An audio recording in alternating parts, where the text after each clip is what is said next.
Aloha. We're on day 4 of the Renee is finding her way back to clay. So I'm starting out with this shape. I think we're gonna do another one that's going to be flared out. So I want to start with a cone shape like this. So I'm going to put my thumb in.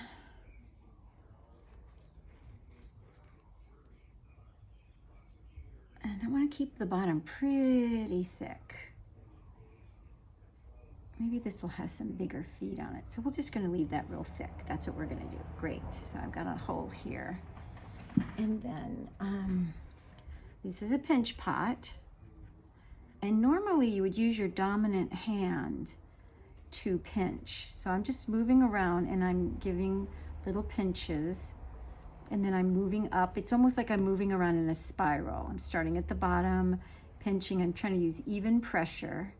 My thumb is on the inside. I'm keeping it even as I can. Normally you would use your dominant hand to do the pinching, but even though I'm right-handed, I do a lot of things with my left hand. Like when I used to wear contact lenses, I would always clean them with my left hand, and I open jars with my left hand. So we are just gonna go with this because this seems comfortable. So I can turn it either this way, but somehow rotating the pot towards me seems like it's working better. All right, so I am just gonna pinch away, checking to make sure it's even. I can even kind of go like that every once in a while, so you can see a shape taking form.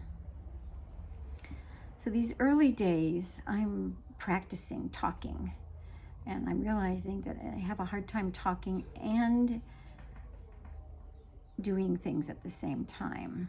Right now, I'm just creating the visual content. I'll probably come back and do a voiceover later, because I have a lot to say, and I can tend to repeat myself. So I'm gonna have to, I think, kind of block out my stories so that I don't repeat them, and so that I'll be finding my way around that in this whole YouTube, because it's something I've been wanting to do for a long time, is do something with YouTube. I'm just fascinated by it. And so not only am I pinching, but I'm also kind of coming towards myself with my fingers like this, or I'm actually sliding this way. So I don't know if that's going to affect the shape, because one of the things that can happen is it can start getting lopsided. But right now we're just thinning it out. We're trying to get it thin and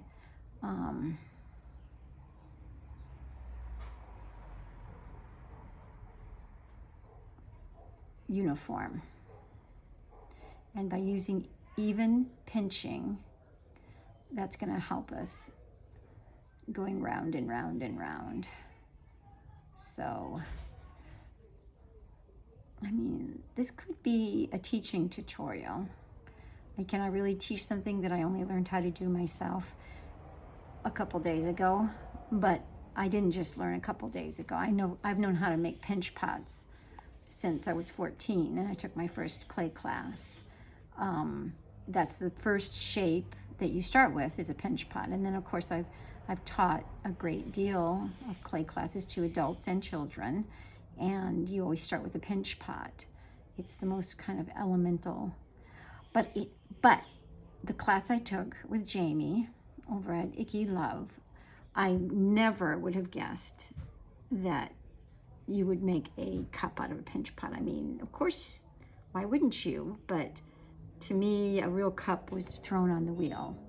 Whoopsie, we got some cracks developing. So before those get any bigger, I like to take my fingernail and turn it upside down like this and do some scraping.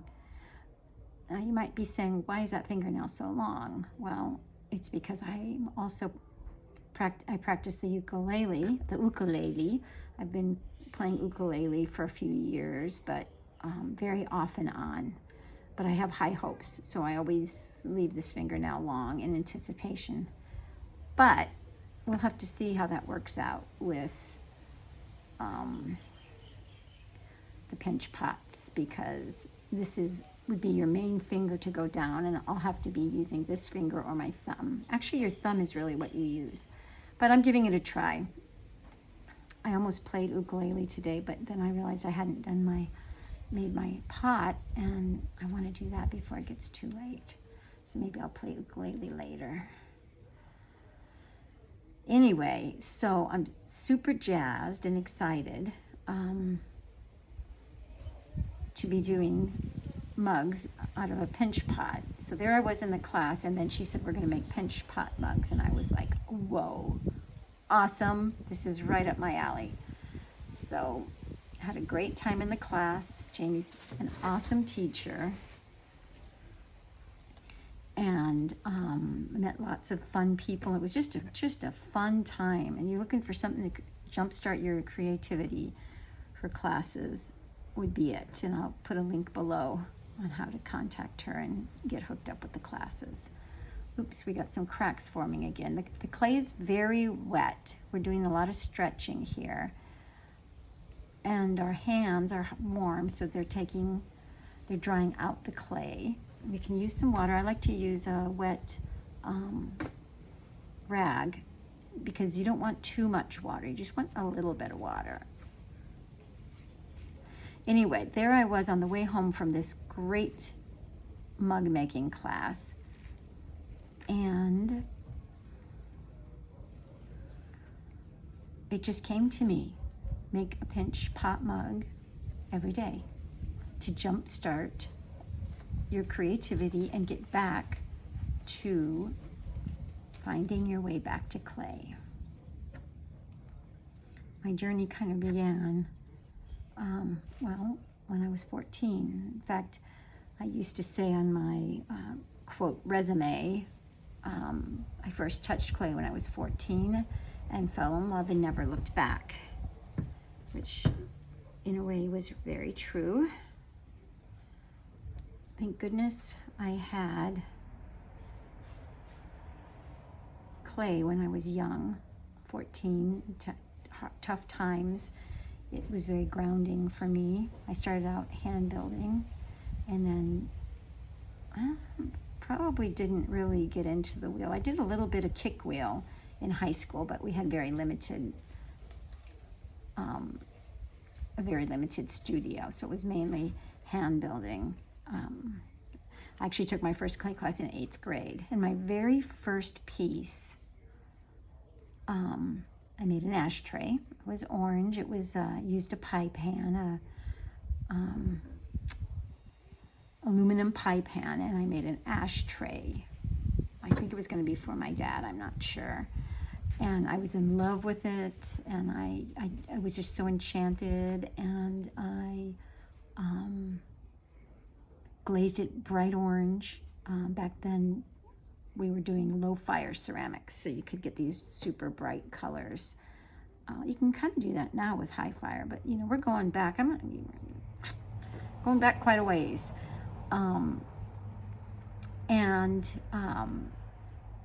Anyway, I was so excited to see it, and when it came out of the kiln, it was stolen.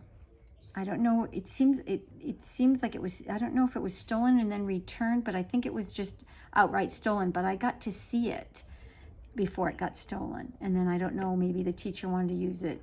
We were going to have a back to the parents' night or something, and it got stolen, and the teacher made a big deal about it and made everybody feel really bad, like, bring this piece back, and I was very upset. And it was only 14, and recently I had something, I wouldn't say I had something stolen, but there was a mix-up. My pieces, somebody thought they were abandoned, and it was so interesting because here I am coming right back to clay.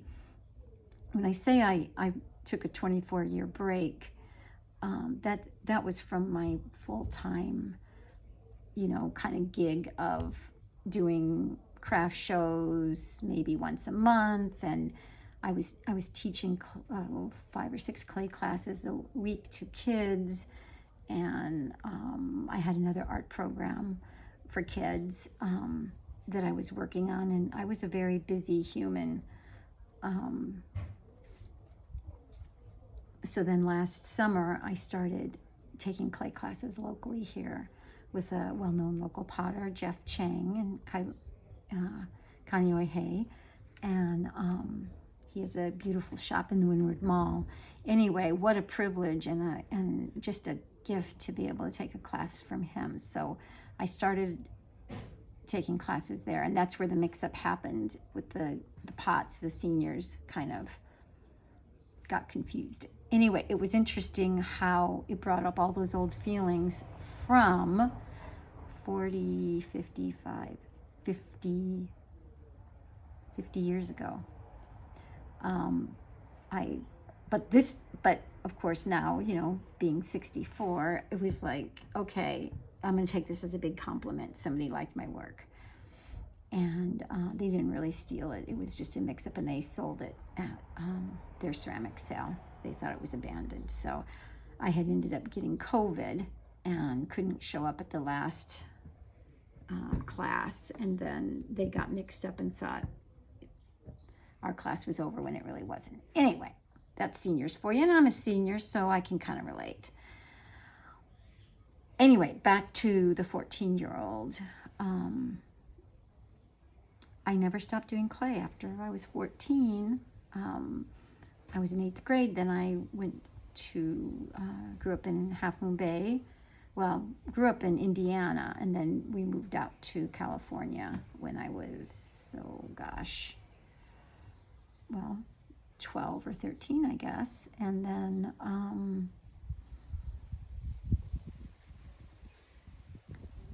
got hooked on the clay and did it all through high school graduation, and then started going to the local community colleges. And I think I took clay classes at 2 or 3 community colleges, and thought about getting a degree, but was just too into clay to finish. So I never really got a degree. I just started kind of doing clay. And after many years of community college and taking clay and kind of, using, back then you could kind of use you would sign up for a lab and you could kind of use it as studio space. Of course, I wasn't selling back then, but when I did start to sell, then I got my own studio, and I'm taking a rib right now, and this is not as thin as I want it, but I'm feeling like I need to address these cracks. And so by ribbing, I can either go from the bottom up or the top down, but I find it better to go from the bottom up at this angle. Let me see if I can show a little bit better here what I'm doing. This needs to dry a little bit.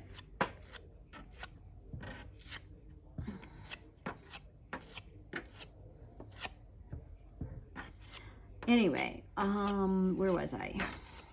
I was talking about, then I had my own studio.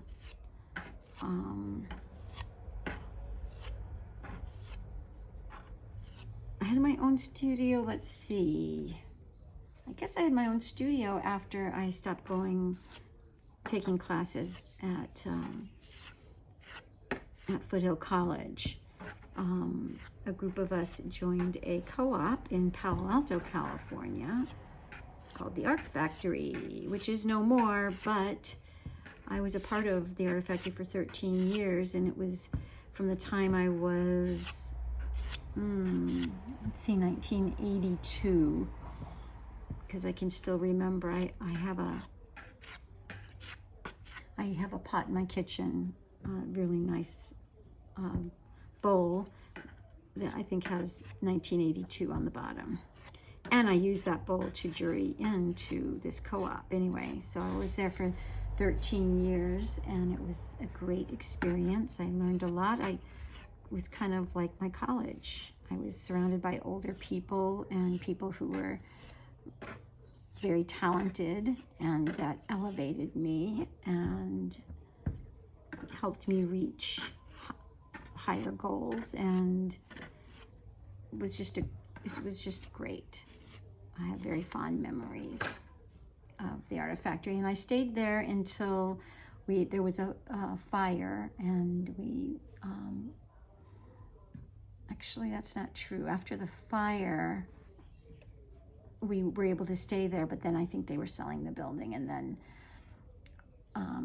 the group did not disband, but we lost our space, and at that point I needed to have another studio, so I moved to San Jose at that point and had my own studio, and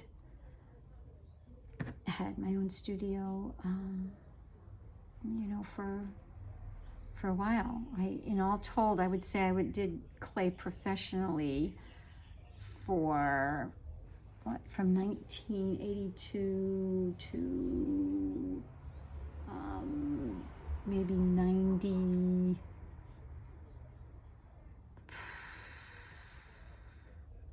Well, until my daughter was born, which was February of 2020. So I had my own studio from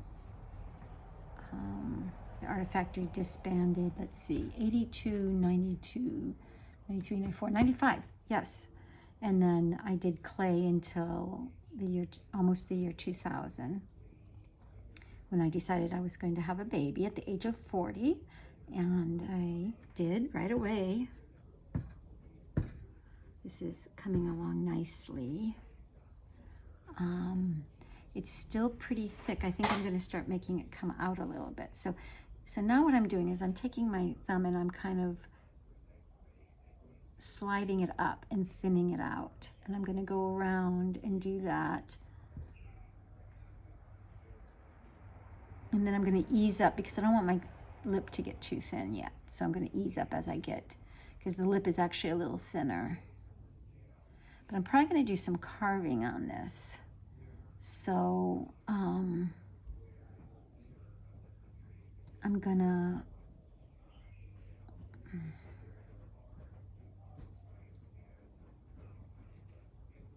I don't want to make it too thin, but it's still got quite a ways to go. So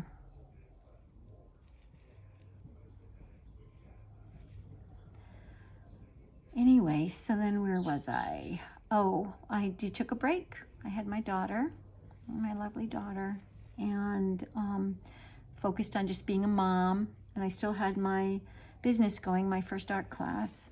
And so I started expanding that. I taught in Palo Alto for, oh my goodness. Again, I taught for,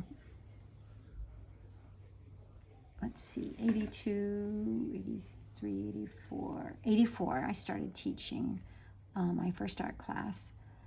And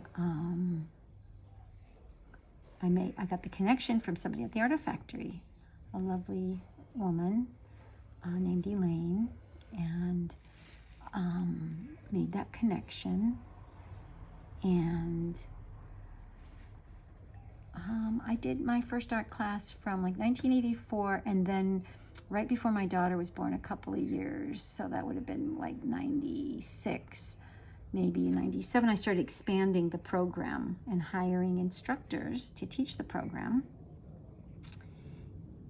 And then I could stay home with my daughter and manage everything. But I could not manage clay on top of that. And I wanted a break. I was burnt out. I was doing, like I said, shows. I was teaching. I was trying to make a living. And when you try to make a living with your art, it changes it. Or it changed it for me. I started focusing on what's going to sell and trying to make money, and and I was always coming up with new ideas. I made bolo ties, I made mirrors, I raccooed the frames, believe it or not. I made frames out of clay with this rolling technique that was pretty cool. You took strips of clay and you rolled them together. You didn't use slip or anything, but you used pressure, and the clay was wet. And now this is coming out quite nice, as you can see. This might be a little bit of a tippy mug, but I'm okay with that. Now I have my trusty little level here that I would have never used a level in the past, never thought about it, but in Jeff's class, somebody suggested it or said, well, this is what we do. So now I see this is my perfectionistic tendencies coming out. So I'm going to resist that, because I think part of the charm of pinch pots and hand-built items is the not being perfect. You know, at some point I'll show you some of my quote perfectly thrown pots, and you will see why I'm having so much fun, or want to have so much fun, just being freer. I'm at a point in my life where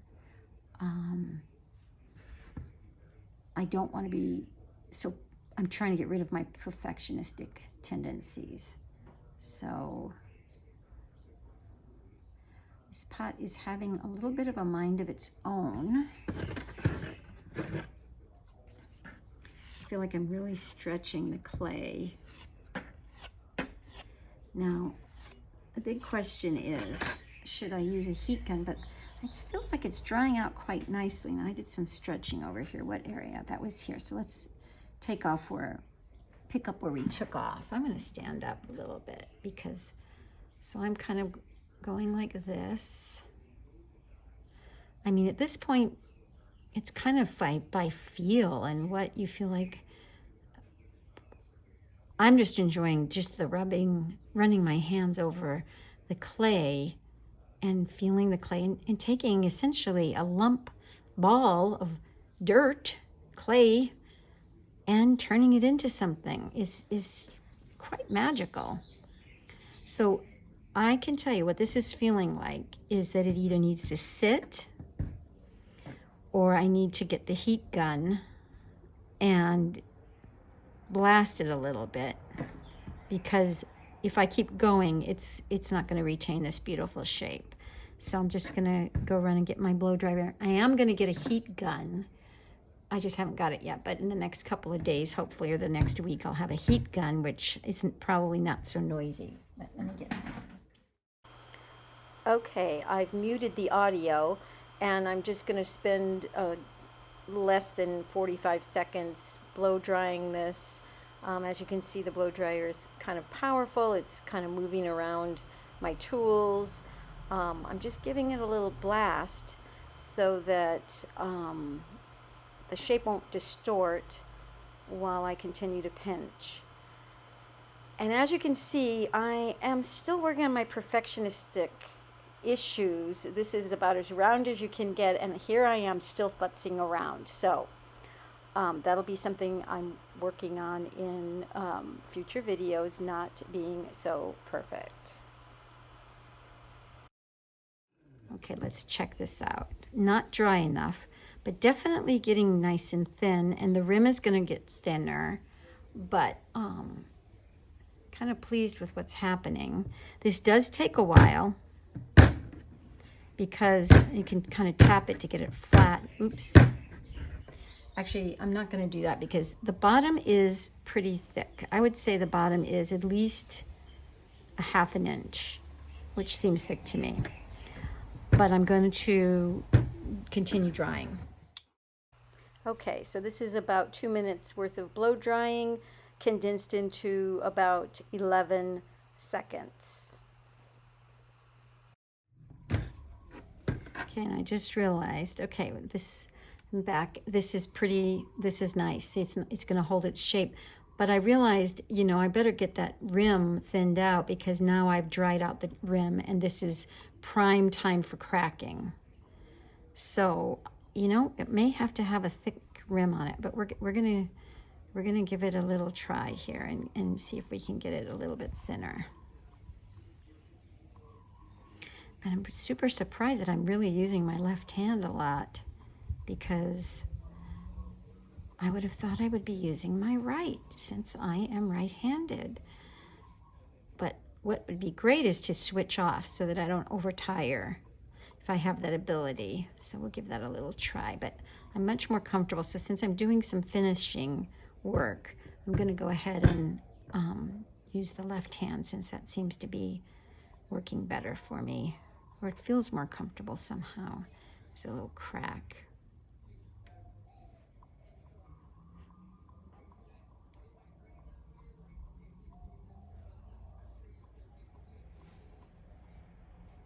Now,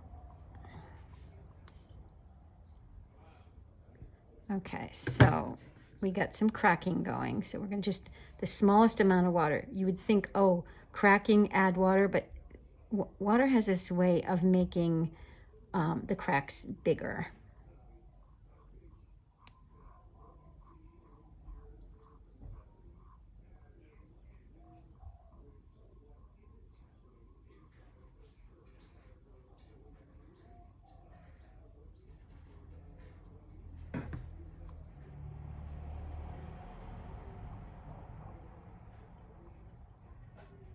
So lips, I'm not unsure, but I know that there's a rule.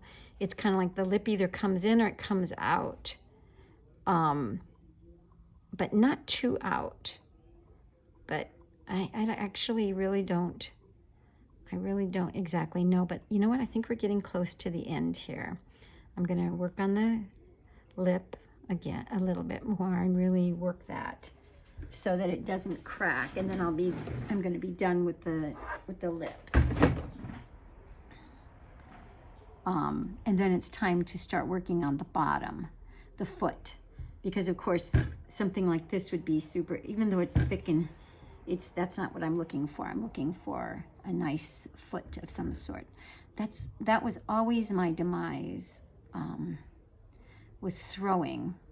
I mean, I'm going to continue to throw. I'm just, right now, it's all about hand building and the pinch pot. And,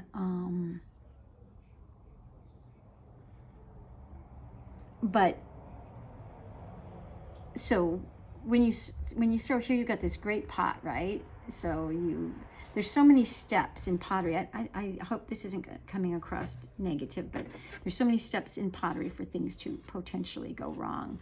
You know, you make this great pot, then you have to trim this great pot. And I was taught that you always trim pots. Back 50 years ago, it was almost like, you know, you were lazy or something if you didn't trim the bottom of your pot, at least the people I studied with. And it just really finishes it. And who doesn't like a nicely trimmed pot? But so I would fuss with my bottoms, and I would throw in a nice pot, and then the dreaded trimming, and you know, always worried I was going to trim through the bottom, and how thick is it? And every time I took it off the wheel to check it, I potentially risked not getting it centered again and it looking kind of not so great. Now this could probably use a little bit of thinning with a loop tool, but I'm not going to do that till I do the foot, because somehow, and see, to do that, I would come in with this and just kind of carve out little, but I think it's thin enough. So I'm going to work on, I'm going to put down a little piece of foam for padding, and then I'm going to work on this foot. And I'm going to do that by kind of pressing in like this, and then just kind of going around. That's what I did before. I kind of pressed in. I'm going to make some little feet. So because I didn't like to throw, but no, because I didn't like to trim. Trimming was always really stressful for me. I did it, but I kind of didn't enjoy it. I always enjoyed throwing. A lot of potters, they love to throw, and the trimming is kind of like, so what I'm doing is I'm trying to define, like right now, the bottom of the pot. And so I'm just going to be going around like this. I can use one of my little washcloth pads here. Oh, I don't think I like that rubber band though.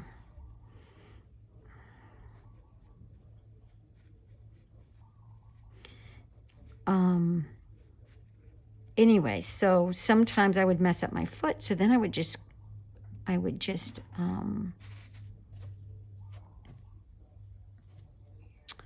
what I'm realizing, it's really hard for me to talk and work at the same time. That feels a little bit thick there, but we're going to take care of that. But first I'm going to do the foot.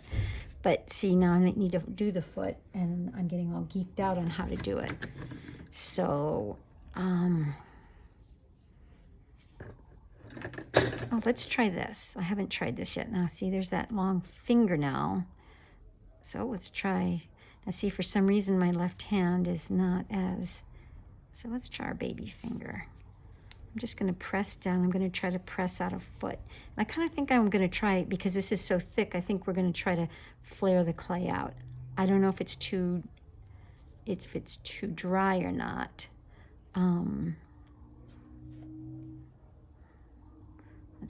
You can kind of check how thick it is by putting one finger inside and pressing, and then kind of visualizing. And this was another thing I used to have a really hard time with.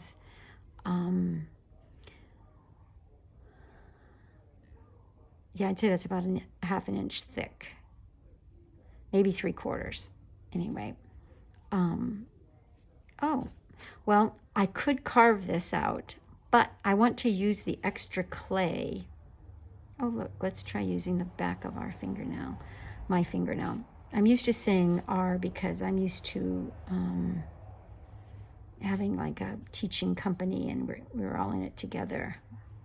Now, it's not coming through yet, so let's see, I'm going to take something like this and kind of go like that, since that finger is a little bit out of commission. Now I'm going to be making my own little pinch pot again. But I'm going to put my first finger in because it's not quite big enough for my thumb, and that just feels more comfortable. So I'm going to, now what I'm doing is I'm kind of doing a reverse pinch pot on the bottom. It is a lot drier, so we're going to have to put a little water. Now, in days gone by, I might like wet this or put a little sponge on it and let it sit overnight. But part of the beauty of this mug class with Jaimie is that you walked away with a mug that was fully formed with a handle and everything in one sitting.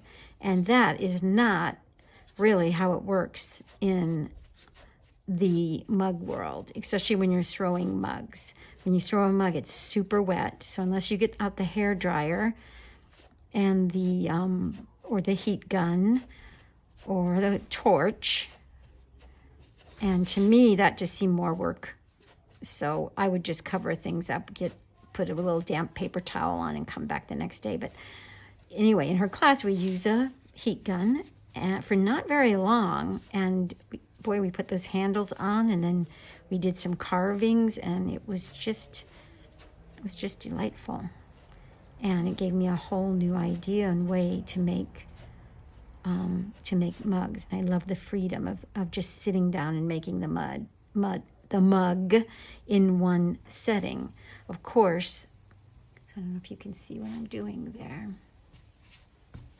It's looking like a little volcano, but I'm gonna, it's a little dry, so normally probably what I would do is wet this and cover it up. But I'm gonna just keep going because all in good fun. I'm really going to be wanting to pull this out. And I hope I'm not going to make it too thin. But we're just going to keep going. My old aesthetic would have been, oh, the bottom rim should be the same thickness as the top rim. But that doesn't look like it's going to happen. Oh, guess what? I can add more clay. And I think maybe that's what I have to do. If I put a little, another coil of clay on here. Let's try it. I'm liking that idea.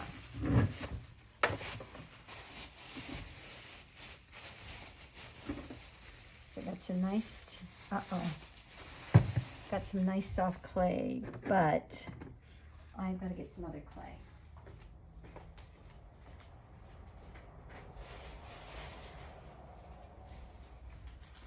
I'm actually running out of clay, and I need to go get some. So that one piece I have is for the handle, and then I have a bunch of clay that's kind of goopy. So let's see if we can grab a little piece of this and make a coil out of it. Oh yeah, now we're gonna get goopy.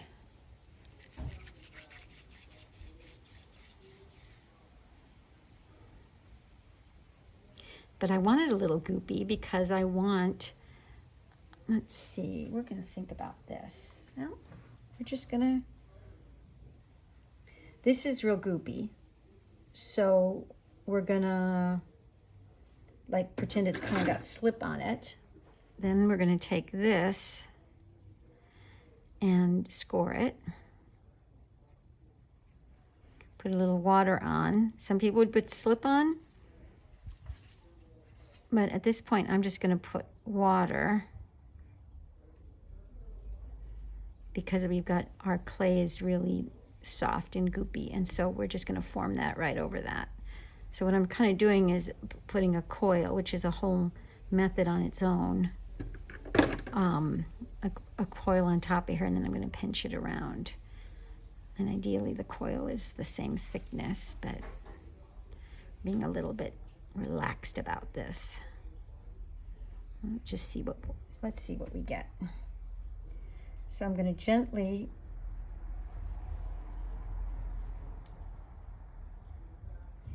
first, what I'm going to do is let that sit, and my hands are a mess. I'm going to go to my little bucket that I have and wash my hands off so that I can, this is starting to dry and it's going to cause problems. Okay, so here I am back, and I'm going to I'm kind of pushing down and pinching, and pushing down and pinching.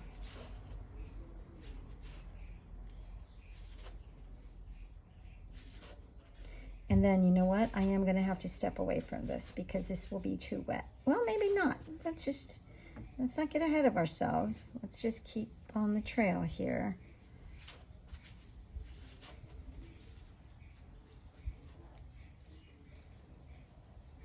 So this is feeling very thick down here. So I maybe could have brought this out a little bit more than I thought, but we'll have to do some carving on there. Anyway, at this point, we're just going to keep working around the foot, but we're going to really flange out the foot. And let's try our little tapping. And take this and go tap, tap, tap. And smooth, smooth, smooth.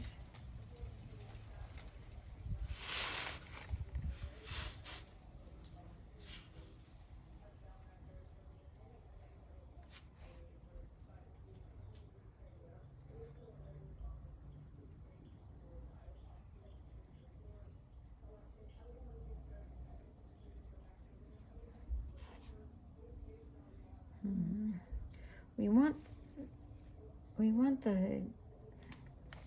the foot to be able to support. I think I'm gonna, believe it or not, I'm gonna just keep coming out with this. We're gonna really meld these two together and flange it out from the drier clay. And see, my trick, at least my old trick 24 years ago, was to, when you put a piece of wet clay like this, you cover it up and let it dry. slowly so that you equal out. The wet clay will kind of suck the moisture out of the dry clay will suck the moisture out of the wet clay. And then that will, gosh, I kind of like the edge there, that little rough edge around there. I was wondering how I was going to smooth that out, but I'm kind of liking it. But I'm not sure that this is sturdy enough. What I'm almost thinking is that we almost need like a little pad of clay to put this on. Attach this to a little flat round. Of course, yeah, that'll work. So, oh my gosh, I've got the hairdryer too. I can use that. So let's put that aside for a minute. Let's get that nice piece of clay that I was going to use for the handle. And let's use that for the base. And I'm going to do what I call a little bit of like a cookie. I'm just going to take my hands. This is looking like a lot, but we're going to just go ahead with it because I can always cut it. And I'm just going to go round and round using the same pressure and going around. Let's press it like that. Now, to me, that's about, I think, the size we'd want, but that's way too thick. But that looks about the right size. So what I'm going to do, kind of fun thing here, I'm just going to draw a circle right on the tabletop. Oops. I might want to draw a circle that's this right size with a pencil, because this will wear off after a few times. So that's about the size we want. Okay, so let's see. It's about right. But this clay is too much, so we're just going to start over. We're not going to take half, but we're going to take about a third away. Put this back in the bag to stay nice and wet. And give this a little wedge here on the table.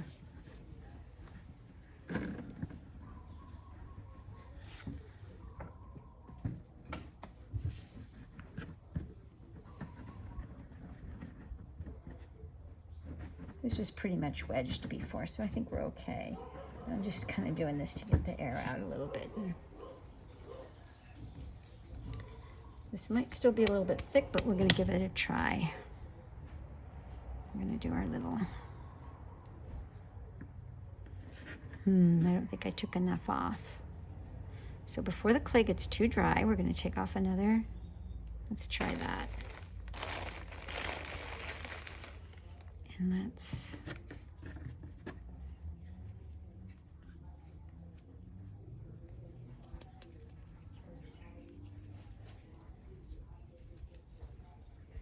kind of an unorthodox way of wedging, but I think it'll work. I'm going to put it in a ball. Roll it into a ball. That'll give me a nice round shape. Okay, and then we're going to flatten it out and do this one more time. I have an idea of how thick I want it.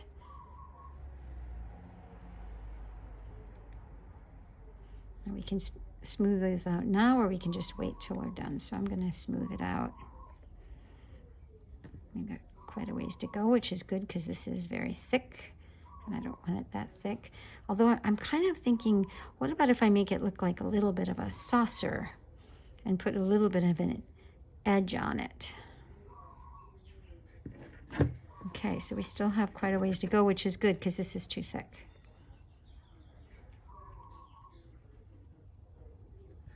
Now, some people would roll out a slab right now with 2 sticks, or use a slab roller, 2 sticks in a rolling pin, get it nice and even, but this is all about pinching.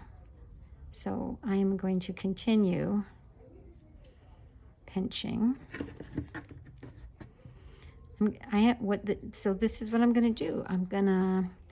We're just making this up as we go. I'm going to pinch this until it's as big as this circle, and then I'm going to lift up whatever is, I'm going to pinch it until it gets to the thickness I want. Then I would have two options. I could cut it off, getting rid of all those cracks. Let's just take a look and see what this is going to look like.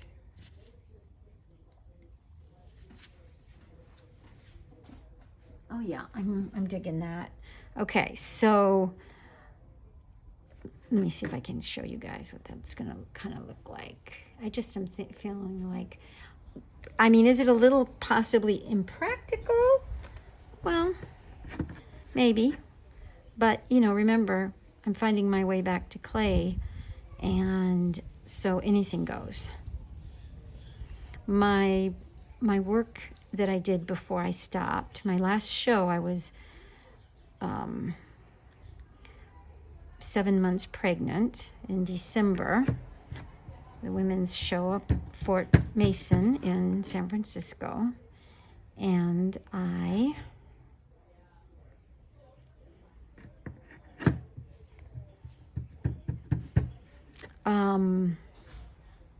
why did I bring that up? My last show, can't even remember. I'm too into my making my thing here. It'll come to me. I was talking about impractical. Oh, I've made a lot of impractical pieces. I've got teapots that are functional from my old work. I'll show you sometime. But they're very thin, spindly little legs and thin, spindly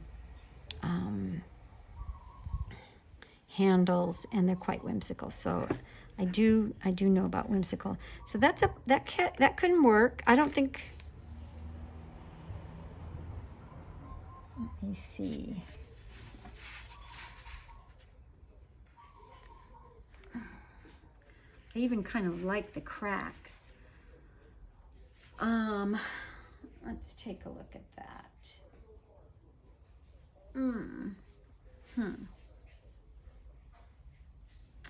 I think this is too big after all. So I think what's going to happen is we're going to look for something that's a little bit smaller than this, and we're going to, I had thought I was going to lift up the rim, but I decided no. Perfect. I'm going to cut this off, and that might be too small.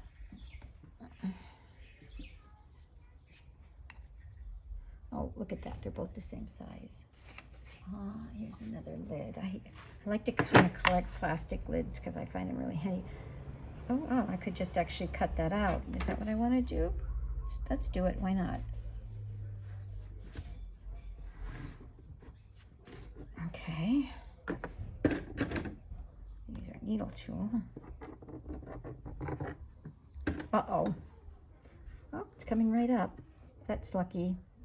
It's not something I would really do. This is kind of new, just working on a plastic table.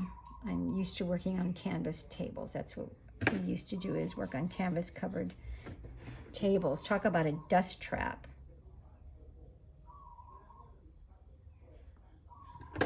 All right, so let's see if this is going to be the right size before we start putting too much effort in.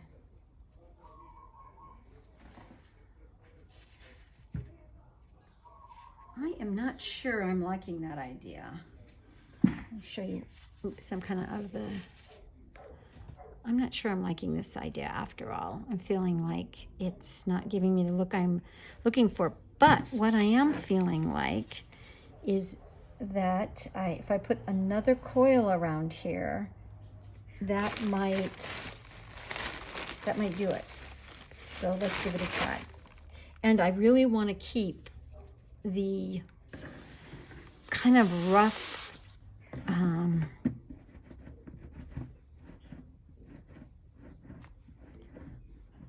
kind of the what do you call it? Well, we'll see how it works out, but I don't mind it being rough. That's what I'm guessing what I'm saying. So let's see if this is big enough. Oh, of course it is. Okay, so let's do this. Let's bring this back. what we're going to do is put this on the edge. So essentially we're kind of doing what we did before.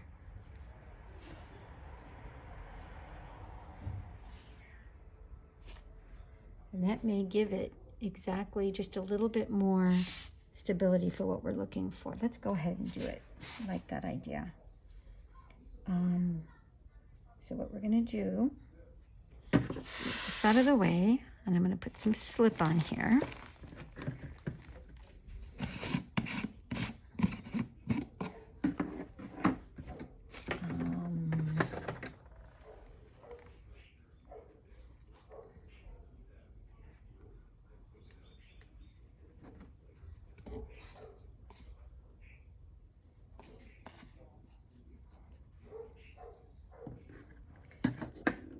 I don't know why I'm using a brush, but let's try our little stick.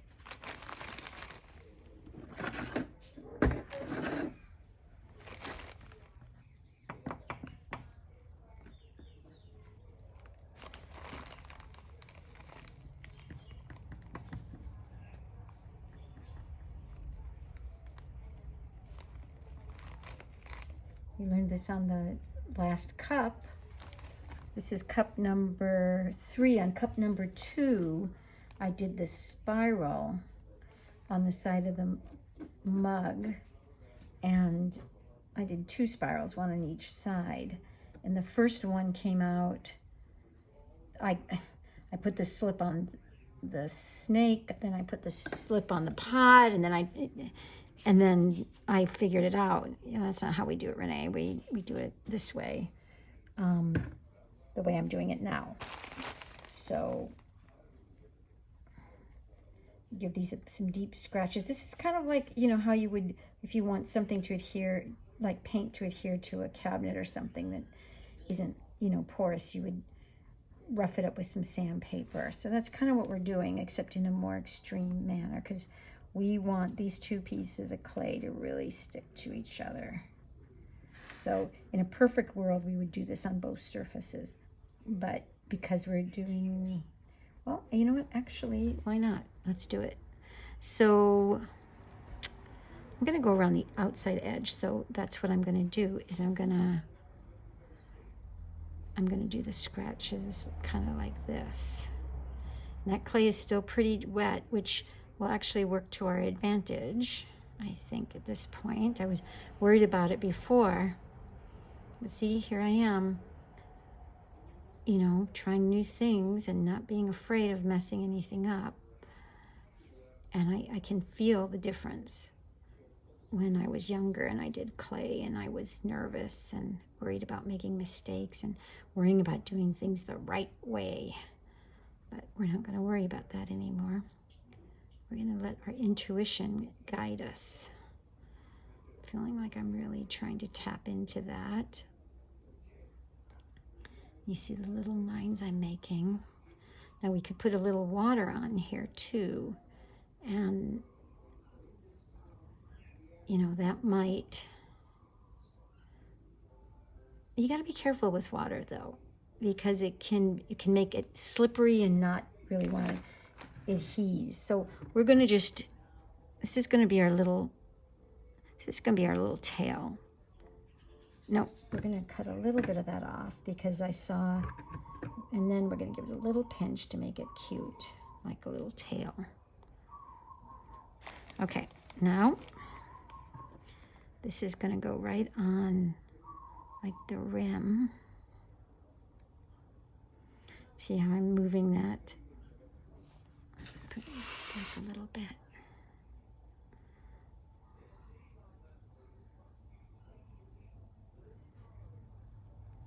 Then I like this idea of this kind of coming up the cup.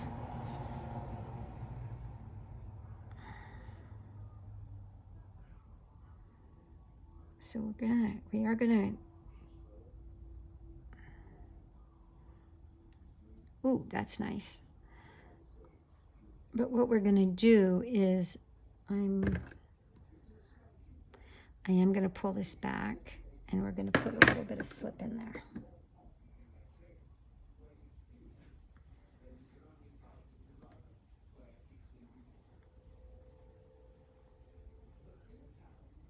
You can use various things to put the slip on. You can use a brush.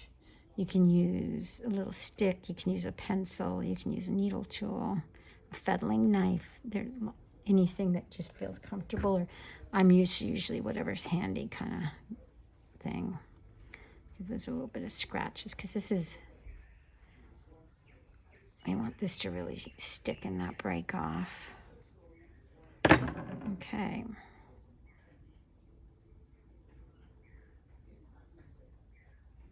I want this to look kind of natural.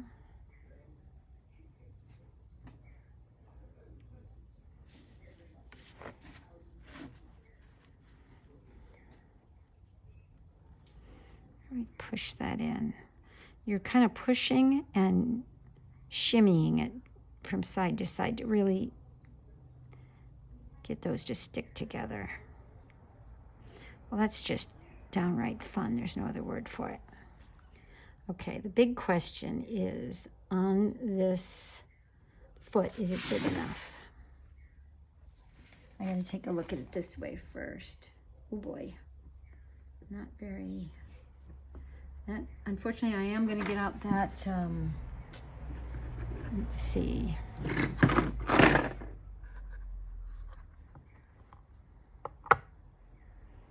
Okay, because it looks a little bit lopsided, so we're going to give it a little tap, tap on that side. Uh-oh, don't tell me I went too far. Tap, tap on this side. Let's see where we're at. You know, that's close enough. Now, this is going to need to be smooth together. It's a little, you know what? Let's get out our handy dandy dryer. All right, a little fast forwarding on the hair drying process. As I'm editing, I'm realizing that it's been nearly an hour. I guess time really does fly when you're having fun. It's amazing, those hair dryers are a lot. They really dry it out. Okay, so here's what we're looking like at a side view. I'm kind of liking that. And of course, we still have our handle to put on. So then I'm always like, ooh, where's that design going to go? Is that going to go opposite the handle so that whoever you're, not opposite, the handle will go here so that who's ever sitting opposite you can see it? Or do you want it inside so you get to look at it when you're drinking? And I believe that's how we're going to do it. But I could also put it on the very opposite side, and then it's kind of coming out to the side. So those are just all little choices that there's a million choices. You can decide what to do. So in the meantime, let's let this dry for a sec. And I am going to see if I can come up with some clay for a handle.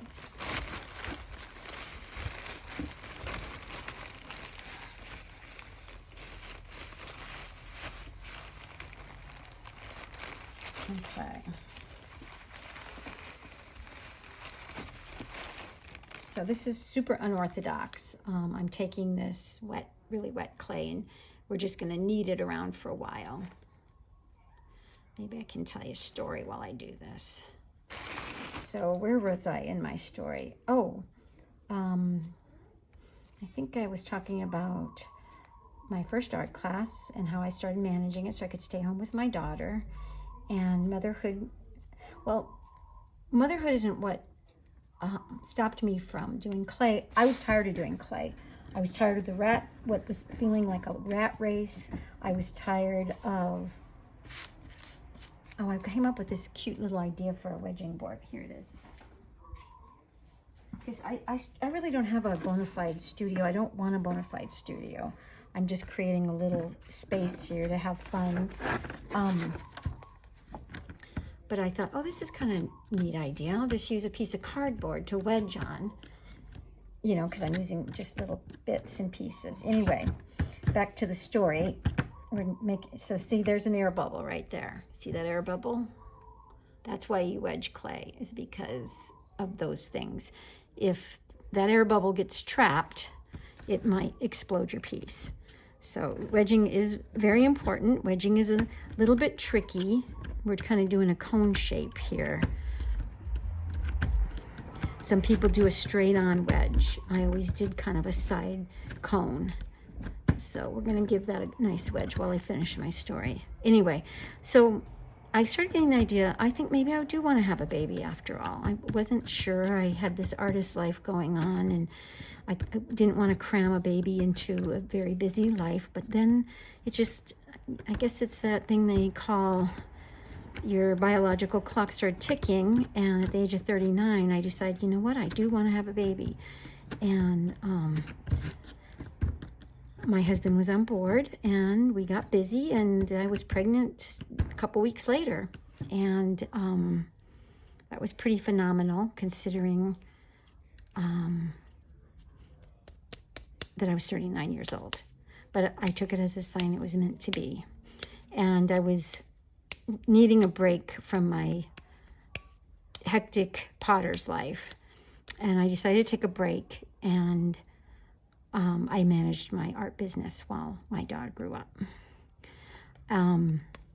Clay is it's like having a baby. It needs a lot of attention. It's hard to walk away from. And that's what's so great about these mugs, making one mug in one session, because you can walk away then.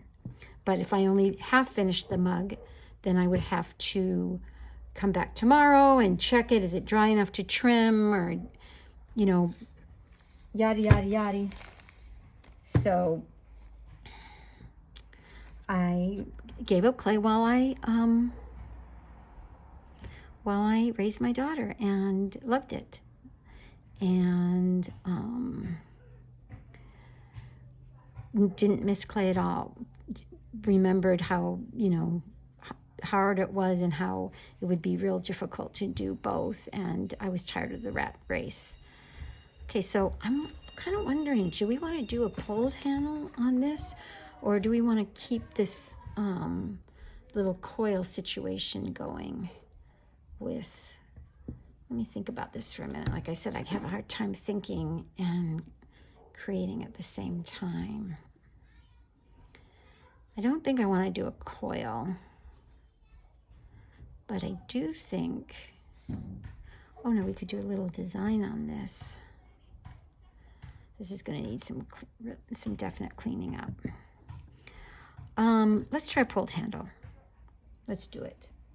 I've got this little dish of water here, but you know, you don't really need a lot of water, so you just get your hand a little wet. Now I have to give kudos again to Jaimie from Icky Love, because I was always taught that you had a piece of clay like 2 times this size, and you pulled it and it was really long, and you cut out what section you liked, or, oh my God, I was so intimidated. But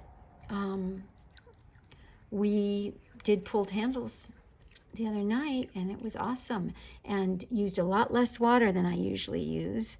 And because I was taking a workshop, I just didn't let the whole process intimidate me, and I just went for it. And I got a handle that I really liked, and I'm hoping to do the same thing right now. So what we're doing is we're doing some equal pressure. Normally you would do this upside down like this, but I'm kind of afraid you're not going to be able to see what's going on. So I'm kind of doing a little sideways situation here. Now this is kind of bothering me. It feels a little thick, so I'm going to pinch that off. And I'm actually going to cut it off. There we go. Got the water going. And I'm just moving around in a circle. Handles can be all sorts of, they can be square, they can be round. The pulled handle ends up being kind of like a ribbon. At least that's what it always seems like it comes out for me. And I like to, well, I don't know if I like it. My teachers always taught me to make it thicker at the part where it was attaching at the top and then taper it down. But we're going to just see what happens. I'm going to just have fun. I'm going to kind of listen to my gut and my intuition, see what kind of handle we get here. So what does end up happening, sometimes it gets thin and then you have to worry. See how it's thicker here and thin here? That can be problematic. Since we have so much clay, I'm just going to cut that part off again and not worry about it. I seem to have quite a bit of clay here. Oh, you know what? We're going to do a small handle. We're going to do like a little, ooh, like that idea. Do I want to do a pulled handle for that? Like a little, you know, like kind of like a round circle. Okay, let's do this a little bit more. It needs to be a little bit thinner.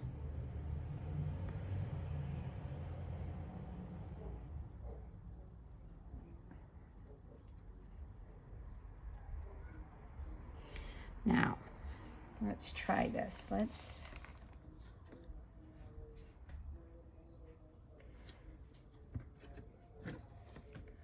Having a feeling that's not long enough.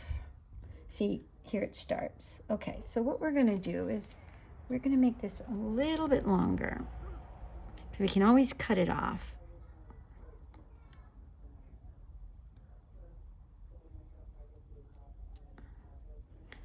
Okay.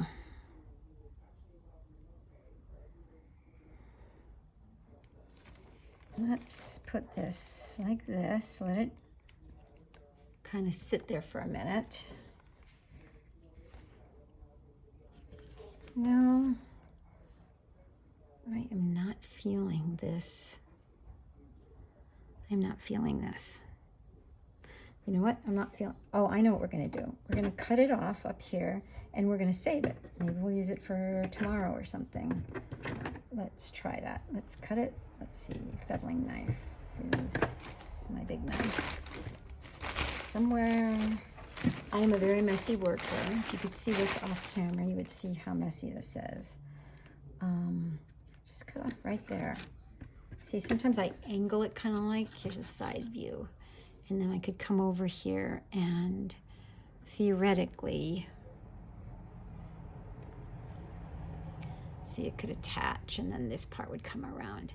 But we're going to put that to the side because I'm not feeling that for this mug. I'm thinking this mug needs a coil. So that's what we're going to do. And so I cut this off. See, there's no air bubbles in it. I did a good job wedging. All right.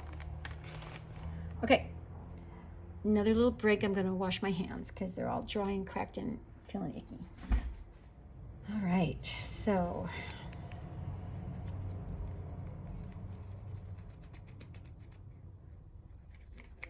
we're not going to need all this, so we're going to cut some of this off. And I'm going to take my wet cloth and kind of clean up my area a little bit. Got a wet cloth here, and I got a dry cloth. I'm kind of liking this table with this little bit of texture. Okay. This is still going to be too big, I think, but we'll see. We don't want the handle too. Let's cut those ends off right now. Get rid of those. See how it's kind of caving in? It's because I'm pressing down a little too fast, but if I kept going, we might end up with an air bubble there, and we do not want that to happen. So now this can be a little tricky. Nice and round. Same thing's happening, but we're going to go ahead and trim those off anyway, so it's not going to be that big of a deal. So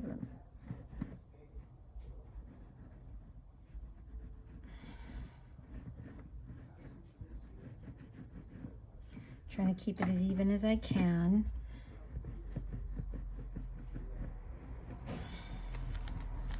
It's almost like I want to make a round circle and attach the round circle. So let's see how that's going to work.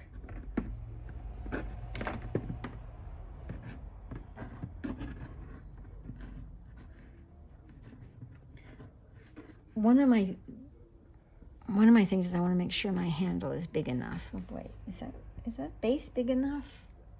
I wonder if that base is big enough.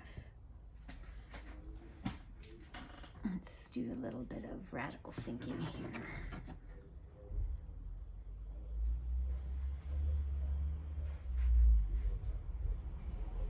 Oh, that's kind of cool, but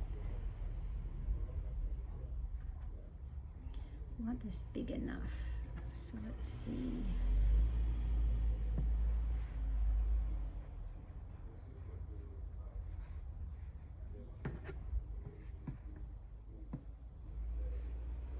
Oh, look at that.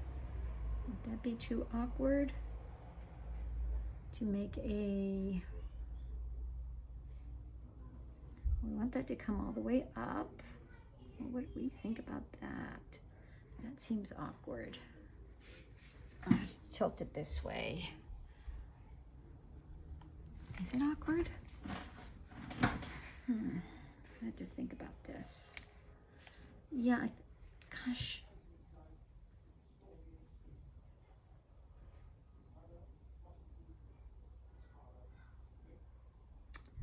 All right, let's see. We are going to make this even with the top. Let's go ahead and do that. My goodness, what would that be like? Oops. That's what you call a big handle. But you know, people have big hands. People have big hands. And the clay does shrink 20-something%. Well, would that be just crazy? Would that be crazy? God, that's kind of nice looking, isn't it? Let's give it a try.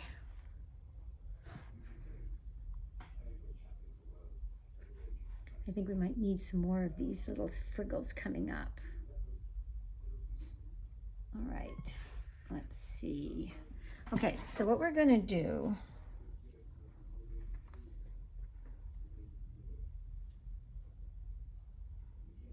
I think we're gonna be crazy. I think we are going to be crazy.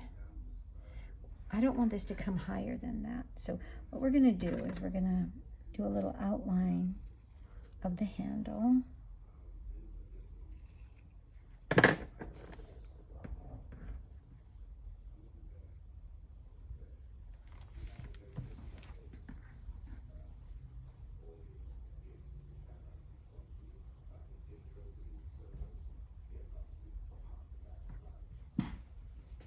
Here's another option. I'm telling you, we could just do it pretty much anything we want. But see, I really want the handle to...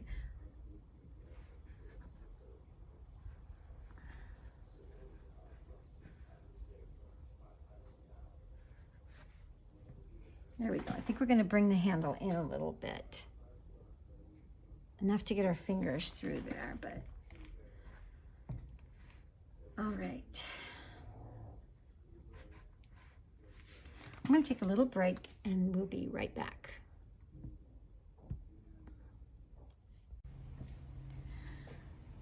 Aloha, friends.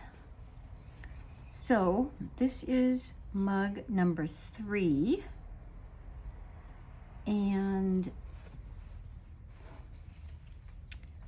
I will confess that I didn't finish this in one setting.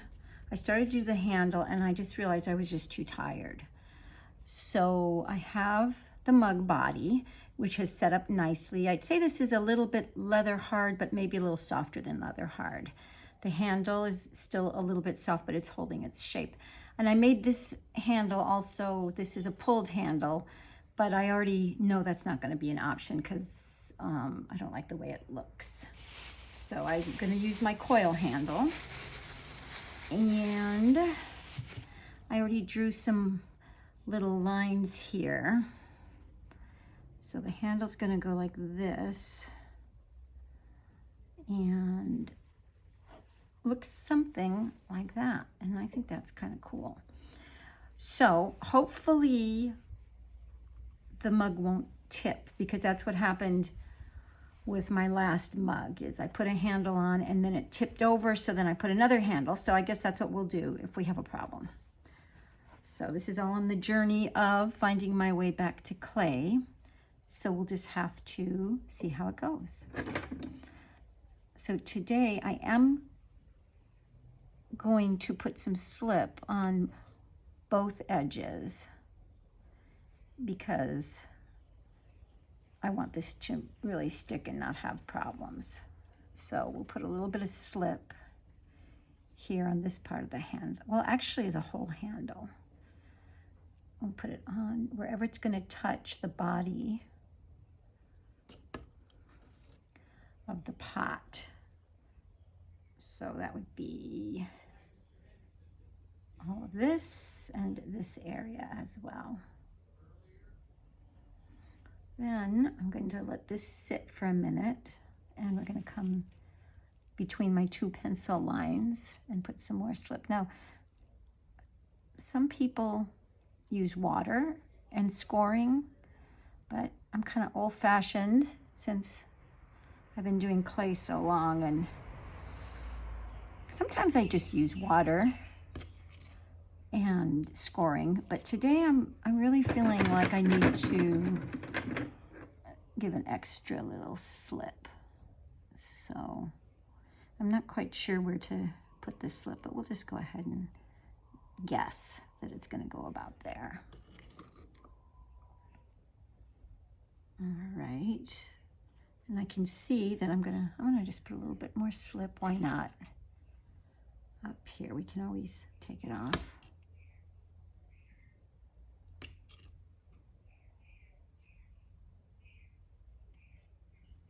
So we're on day 3.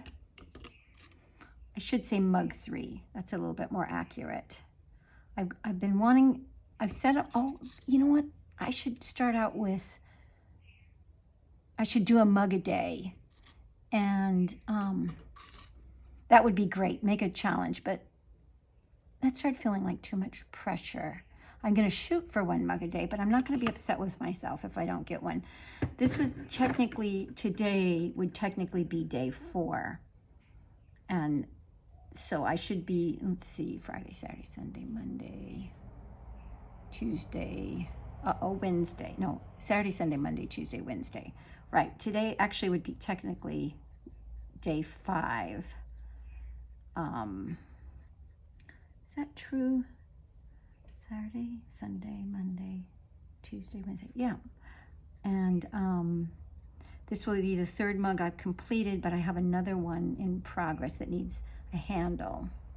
So I'll be doing that as well today. And then maybe I'll start another mug. We'll see. So I'm really giving this a good scratch. And I kind of go over it twice. And this is like how you would scratch a surface to paint it. You want it to really stick.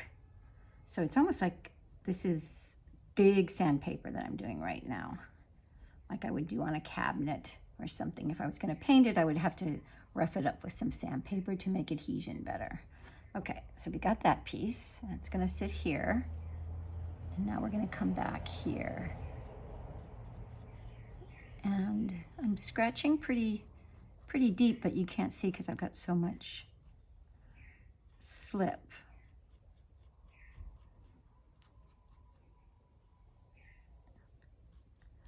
Little scratches. And I went in one direction, and they'll come back, and I'll go into another direction. And a lot of this is just kind of intuitive. We're just using our best judgment and what feels right.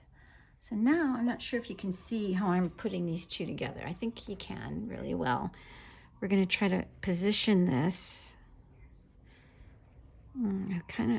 I don't think I want this above the top of the cup.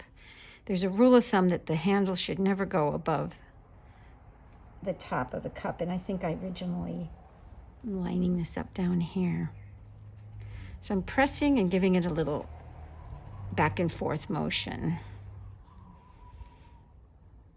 And then this little tail, which looks like I put the slip kind of on the wrong spot, but I'm going to kind of turn it and see if I can get it to There we go. I got it. So before we get too much farther,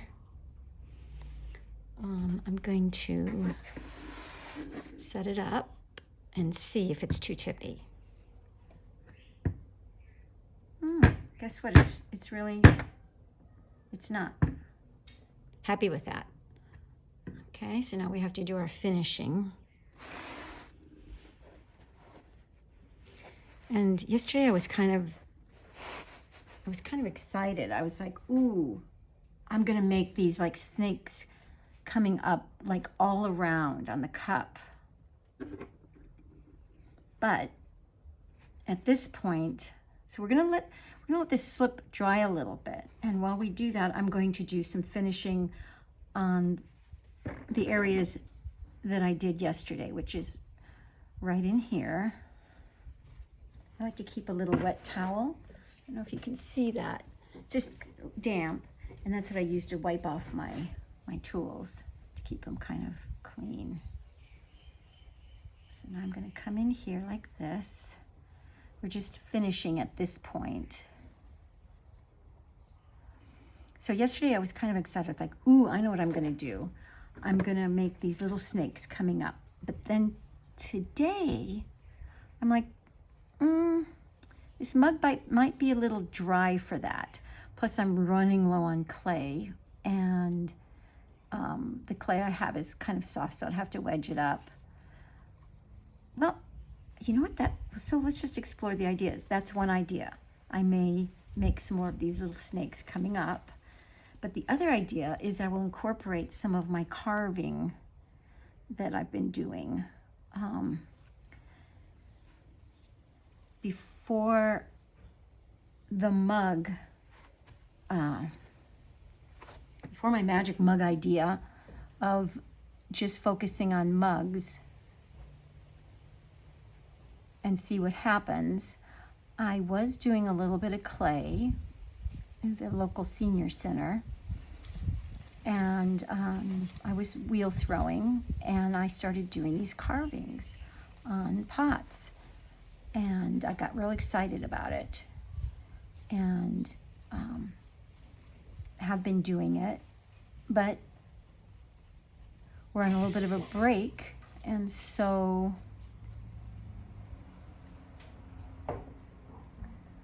wasn't able to take another semester. And so then that's what I was thinking, what am I going to do? I'm not going to be able to throw. Well, I have my wheel, but I don't have access to a studio. I could throw here, but I just kept thinking, I want to be cozy.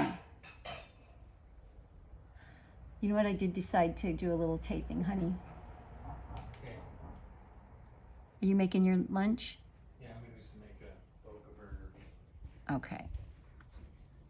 Well, anyway, we may have some background noise today. So, back to my story. So I've just got this idea. Wouldn't it be fun to just kind of sit on my couch or be cozy in my own little house and make some like kind of pinch pot type stuff? But I just couldn't think beyond that, like, oh, pinch pots. I've always thought of pinch pots as a very beginner,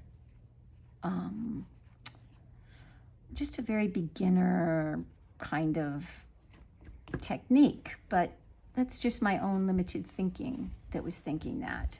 Because really pinching is one of the forms of constructing. But for me, it always seemed like the first step. So I also didn't have much patience back when I started doing clay. And so I think making a pinch pot seemed a little bit, I don't know if boring is the word, or I'm not sure, maybe a little tedious. It was just something that needed attention, and, you know, pinch, pinch, turn, turn, pinch, pinch. Anyway, I feel differently now, and super excited about the pinch pots.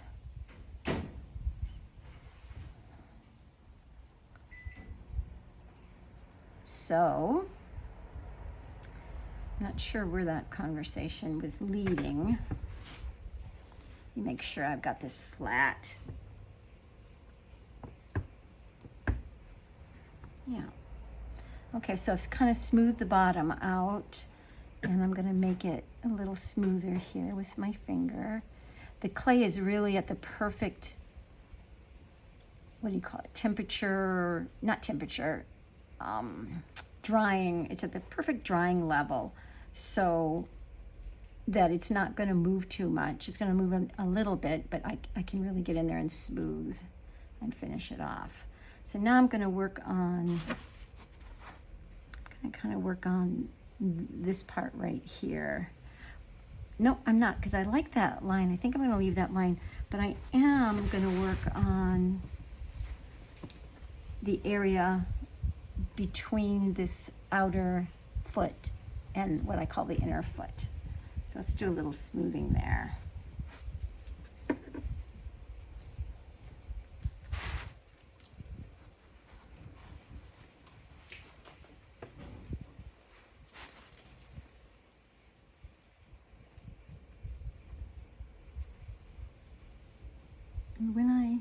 When I make things out of clay, I like to kind of scrape off and then use those scrape offs because they're the same dryness and fill in little, I could put a coil here, but I don't think I need to. I think I've got enough slip going that I can just smooth around in here. So that's what I'm going to do.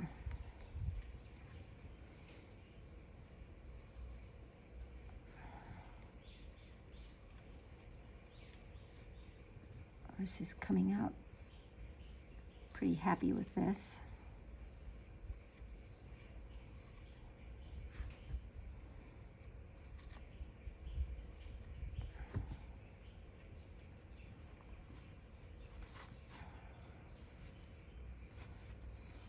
So I might have talked about this before, but see, I'm new to the whole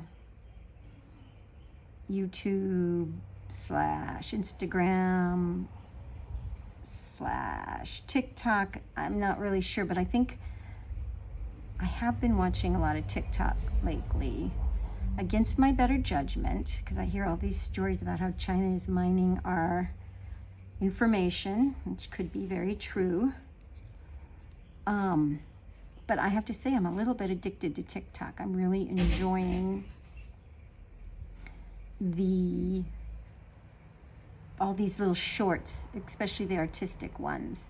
And I've been watching a lot. And I even said to myself, well, maybe you're training yourself. Maybe you look at these as training videos, because maybe you'll do something on TikTok or on YouTube. It's kind of been a secret little dream of mine, is to come up with something. Well, there's Howley boy. That's our doggy. He came in to say hi, but I don't think you'll get to see him because I'm all set up here for close work. As you can see, we're smoothing this all out. This is so fun to just kind of take my time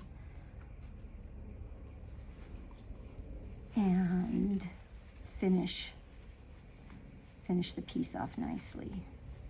Trying not to be too perfect. Anyway, so here we are with TikTok and YouTube and Instagram, and I actually have all those accounts because I have a twin sister, and we are always hatching ideas. Oh, we're gonna do a twin YouTubes. Oh, we're gonna do a cooking show. Oh, we're gonna do this. So we've done a lot of kind of trial run stuff, but this idea kind of came to me. I can see I need to press this down a little bit. The handle really needs to be pressed down. I might have mentioned this before. This fingernail is really too long, but because I practice the ukulele, I keep it long because I use it as a pick. But I may have to change that because I like to use that finger. All right, so this is,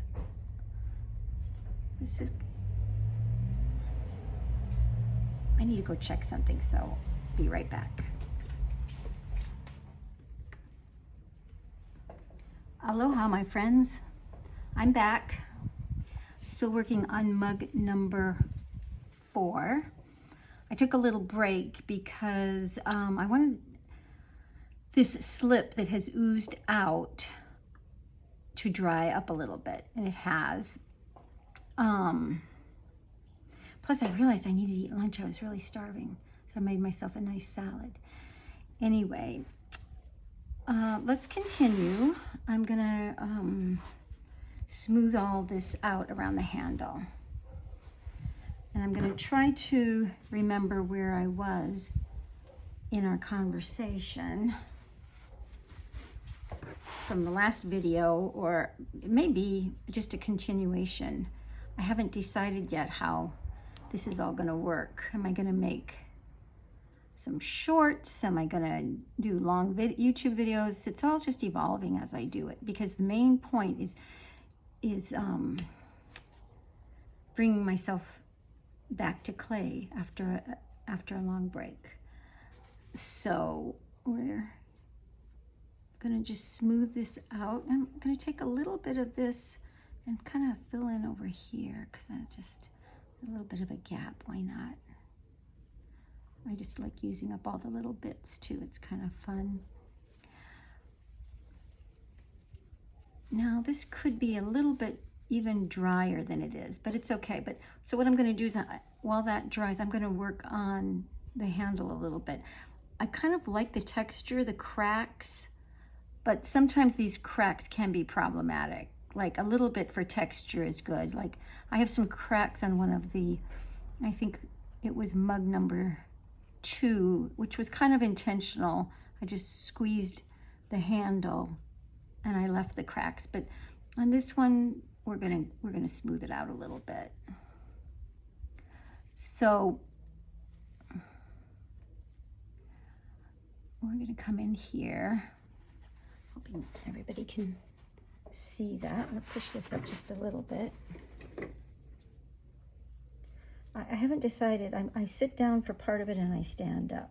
So I've got to figure my way here.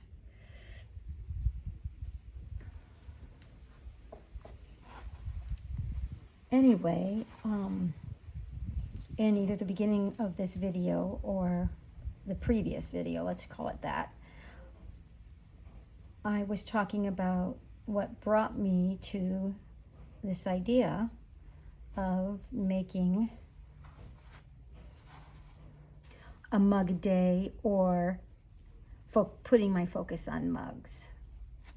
I think I mentioned I had taken a class at the Senior Center, two sessions, so about 6 months. But I kind of started just throwing again, which is what I did before. I used to make very small little pots. In fact, I should show you one. What my previous work was like. Yeah, let's do that. That would be fun. Oops, I hope that wasn't too big of a gap.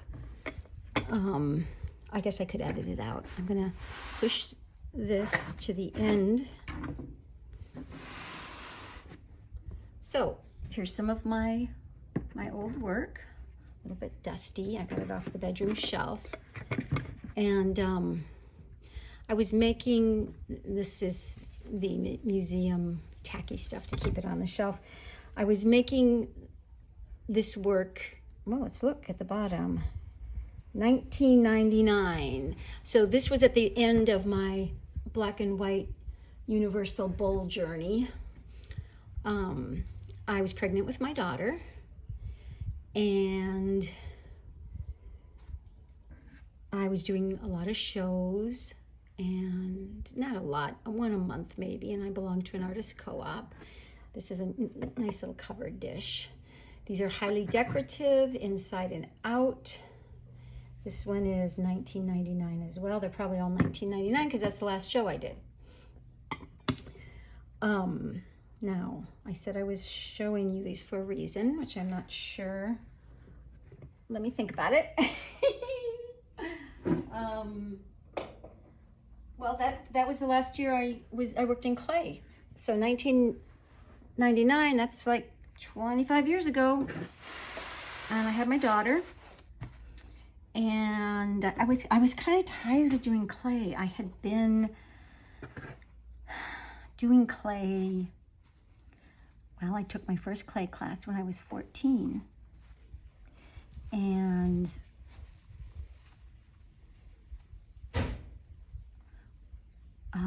I think I was in 8th grade. And I've basically been in love with clay ever since. So in 8th grade, I think would have been 1973. So I've been doing clay in some capacity since 1973 up until 1999, 20 some odd years. Then I decided to take a break and have a baby. I was kind of burnt out. Those pieces I showed you are very highly decorative. I loved doing them. And I was ready. I think I was ready to have a baby. And and a little burnt out. So I was like, why not have a baby, focus on that? And here we are, 24 years later, coming back to clay. I never got rid of my wheel. I brought my wheel out here to Hawaii 20 something years ago, or maybe just right around 20 years. I think it was actually right around 20, maybe 19 years ago. And several times I've done a little bit of clay. I think I did some clay in 2014. I took a class or two. I think my daughter and I took a class together with a gal here in Kailua, Donna's art studio.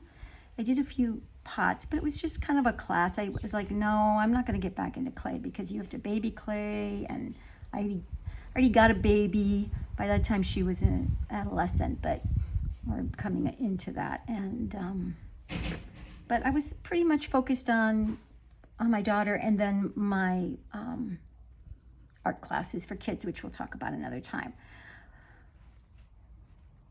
So here I am, kind of retired. I'm trying to figure out if I'm retired. Well, let's call it semi-retired.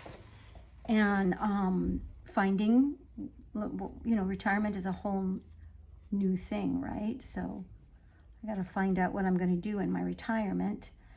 And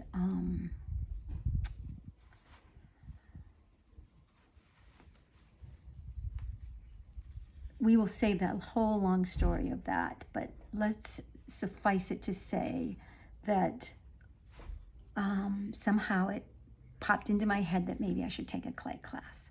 So I did. So in taking that clay class, oh right, here we go. So I took the clay class. I started 6 months ago, and these were the end products. So I've got these pots this is B mix, which I've never really threw with as a potter. I always used stonewares and high fire. This is a cone 5. I was always doing cone 10. That's not true. I did go to low fire for a while. Those black and white pieces are low fire. So these, I had such fun with them. So I want to continue the carving journey. So that's what we're going to do, I think, on this pot, instead of putting those snakes that I said we were going to do, because that is feeling like that would be a tedious process right now, and I'm not feeling it. So I need to do something that I'm feeling, which is the carving. But let's not get ahead of ourselves, because right now we're still doing some finishing work. So back to my story of the clay class.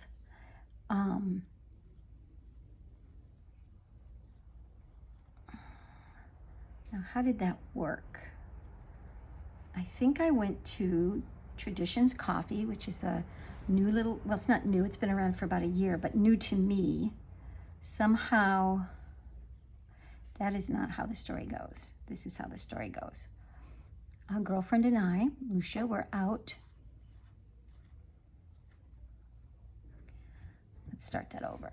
A girlfriend of mine and I were out and having coffee together. We went to a little coffee shop in Kailua town. When I say Kailua, I mean Kailua, Oahu. I don't mean Kailua like Kailua Kona on the Big Island.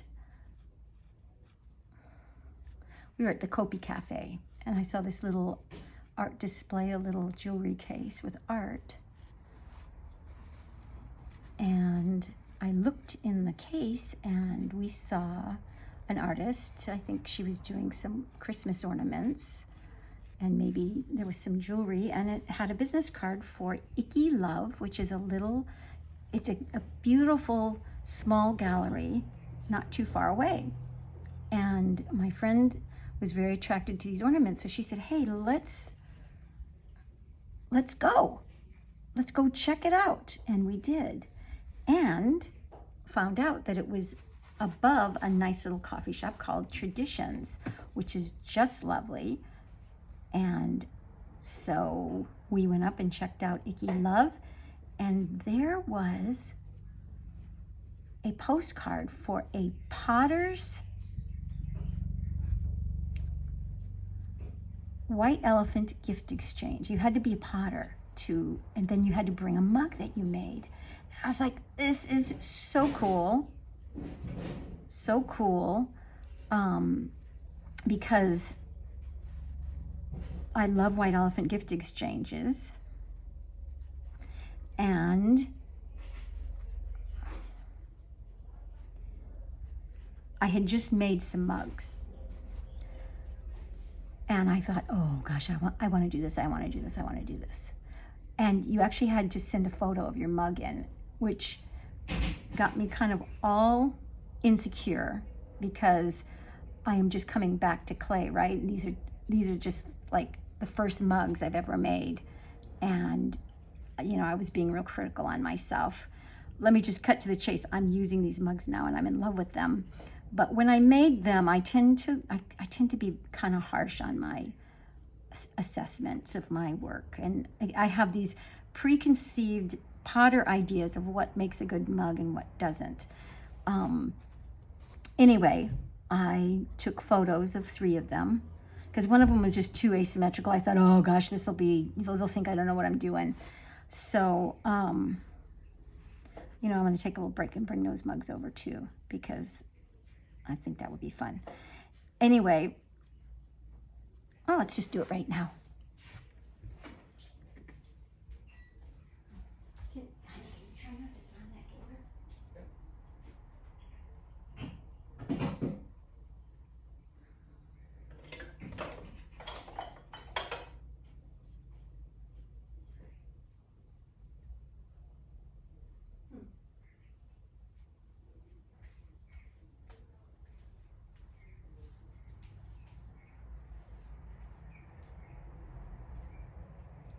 Well, here's 2. Oh, there's one right here sitting on my desk. Oh, well, here's 2 of them. And I'm going to say that I was trying to do some sort of stream of consciousness designs. I've painted sun motifs, hearts, leaves a lot. And so, but my critical eye said, oh, you can't look. Actually, and then I was like, you know, that's not so bad. After all, oops, we better back up a little bit. I hope we saw that. You know, I've got a low battery going on, so I think what we're going to do is, well, we're just going to go get our plug-in.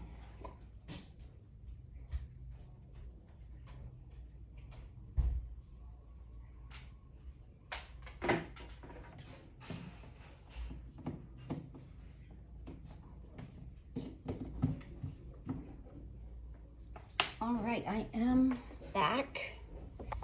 Got the phone all plugged in. Move this out of our way, and then the mugs. Anyway, this one has an iron oxide, and this one has a black underglaze. and then the one that I took to the gift exchange. But this is actually my favorite mug right now. I had coffee in it, and it's kind of asymmetrical, and I really let my imagination just kind of run a little wild here. But then I was afraid to submit a photo of this because it is so asymmetrical. Oops, there's a little coffee in there. It is so asymmetrical.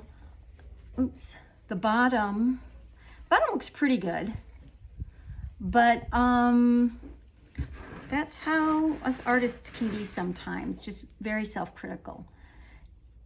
Anyway, so this mug gift exchange that happened at Icky Love, and Jaimie is the proprietress, who is just an awesome person, full of high energy.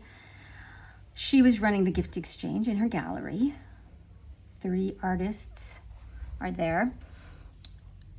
Anyway, I loved the gift exchange, and then she had kind of like door prizes, and I won a mug making workshop with her. And I was thrilled. We're going to give this a little push. I was thrilled out of my mind. You know what? This is a little problem area. See that? We didn't get enough slip in there. And so I'm kind of worried that that might lift up in the firing. So I'm going to actually take a piece of soft clay, not just slip, but an actual piece of soft clay, if I can get my hands on it, and make a teeny little coil.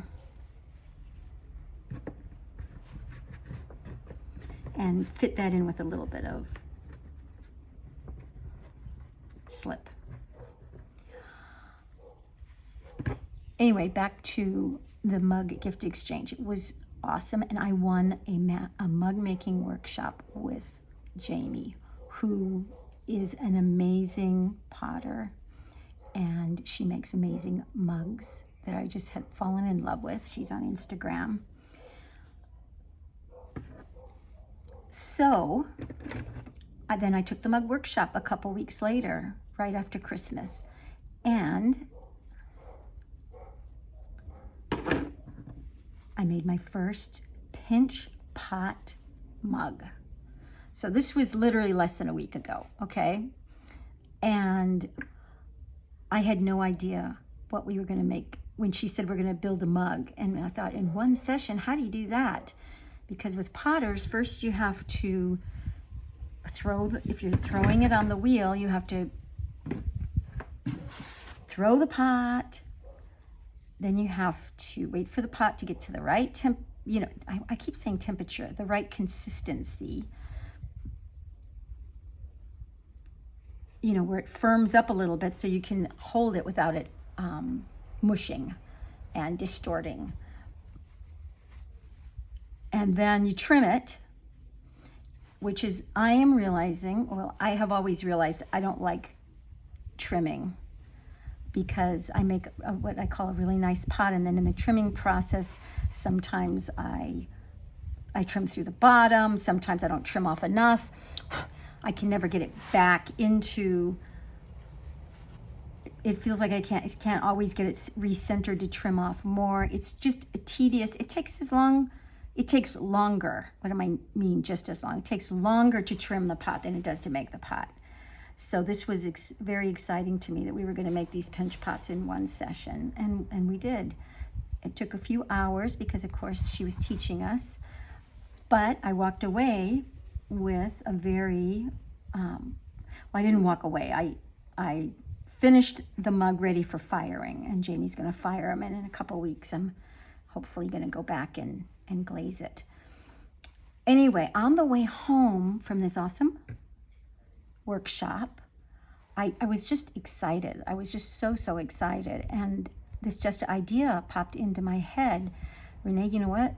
You should make a handmade, well, not handmade, because they're all handmade. You should make a hand-built, because that's what you really call this kind of thing, is hand-built, as opposed to wheel-thrown.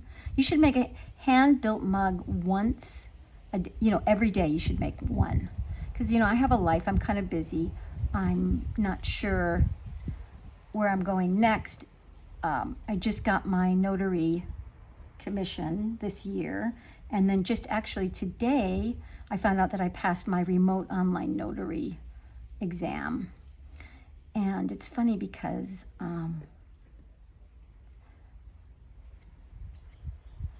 I lost my teaching business during COVID, and I really didn't lament it because I did it for 30 years and it was awesome.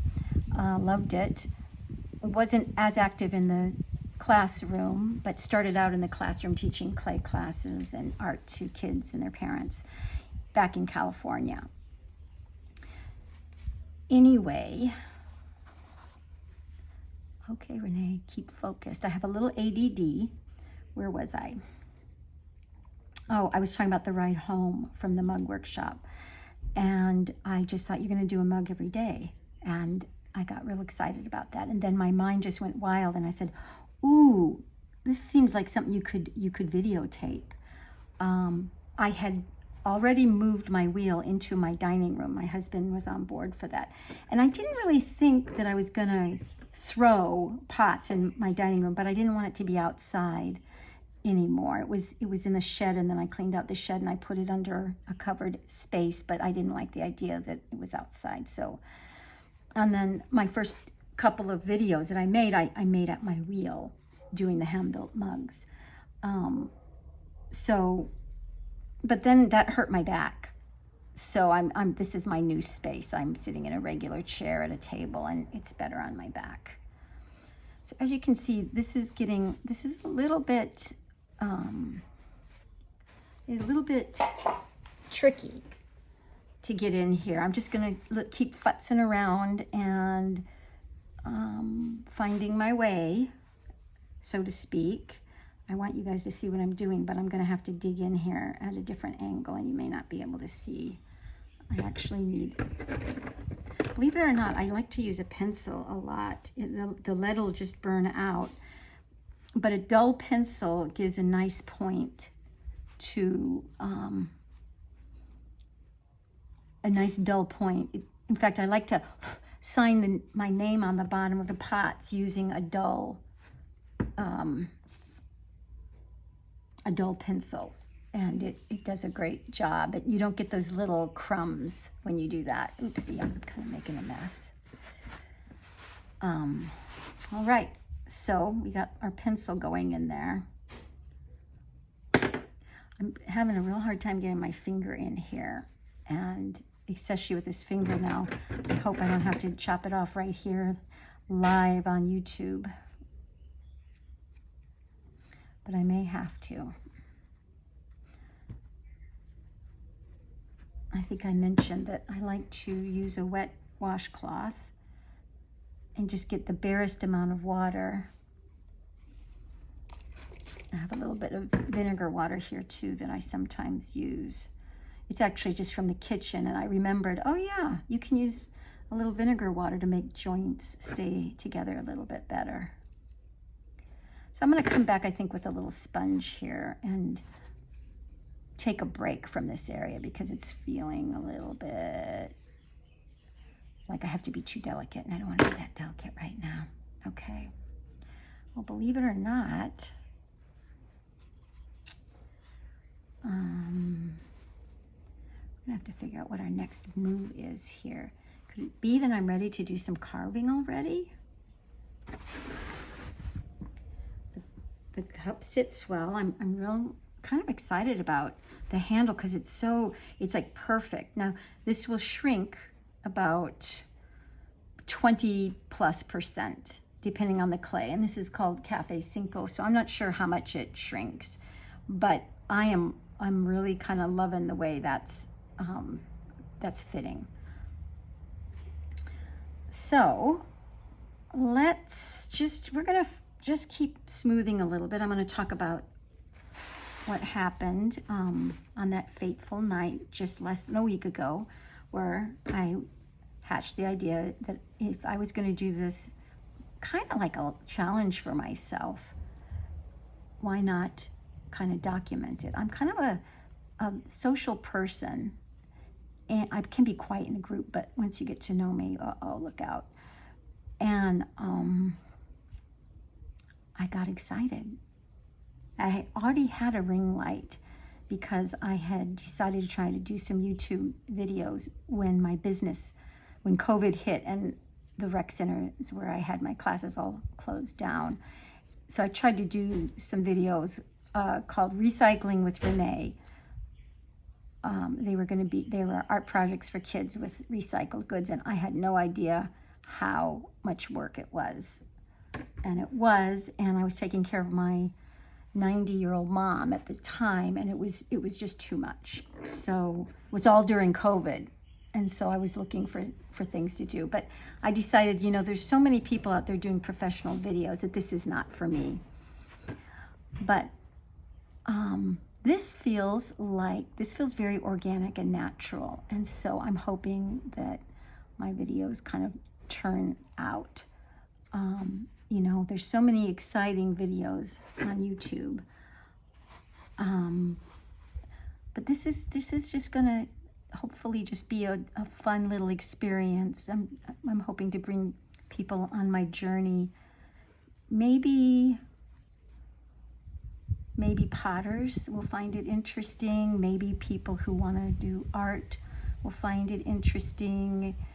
Maybe some people will fall asleep to them. I have a couple of artists that I follow, and sometimes even though I love what they do and I love the videos they make, sometimes they're very meditative and I just put them on and fall asleep. So even if people do that, I won't be upset.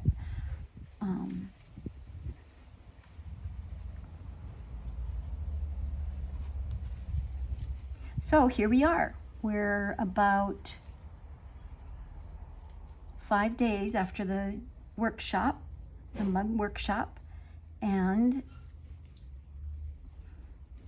this is my third mug, and we are going to see how this journey goes.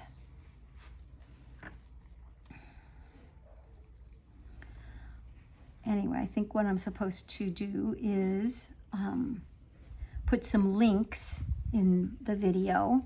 So I will do that for Jaimie, for Icky Love, and maybe for the coffee places that I mentioned. And maybe some other things. I'll have to figure that out. Right now what I'm doing is I'm just making, quote, content, and I'm going to, the main journey is my journey of finding my way back to clay, and then whatever else happens. So I am a student of a process painting technique.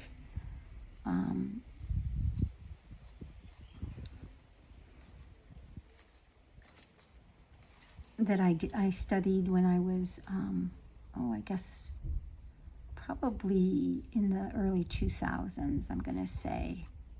Well, it was before that, because it was before I had my daughter. And in fact, that whole process showed up in my paintings without me even knowing. So that is I'm trying to bring in those philosophies into my mugs. So we'll see what happens.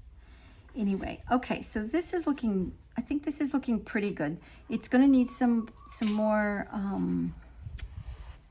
it's gonna need some more finishing. I'll fill one of these up with some water. I'm gonna do that. I guess I'm gonna do that right now. Oops, too much water, my cardinal. That's a big no-no. Put a little bit too much water. So that's what the wet washcloth is for. But it feels like this needs a little bit more water than just the wet washcloth. So, see, I want to use that index finger. So, bye-bye, index finger. You may have to go. I'll try using another finger and see how that does.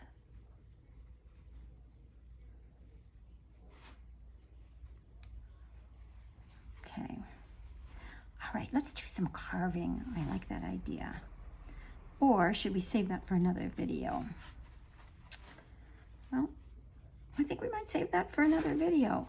So let's go ahead and I'm going to say aloha, and I might have to say, I don't know. I don't know how I feel about all of that, you know, subscribe, click the like button, etc., etc.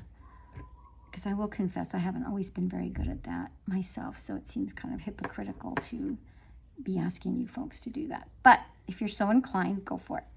And I will see you in the next video.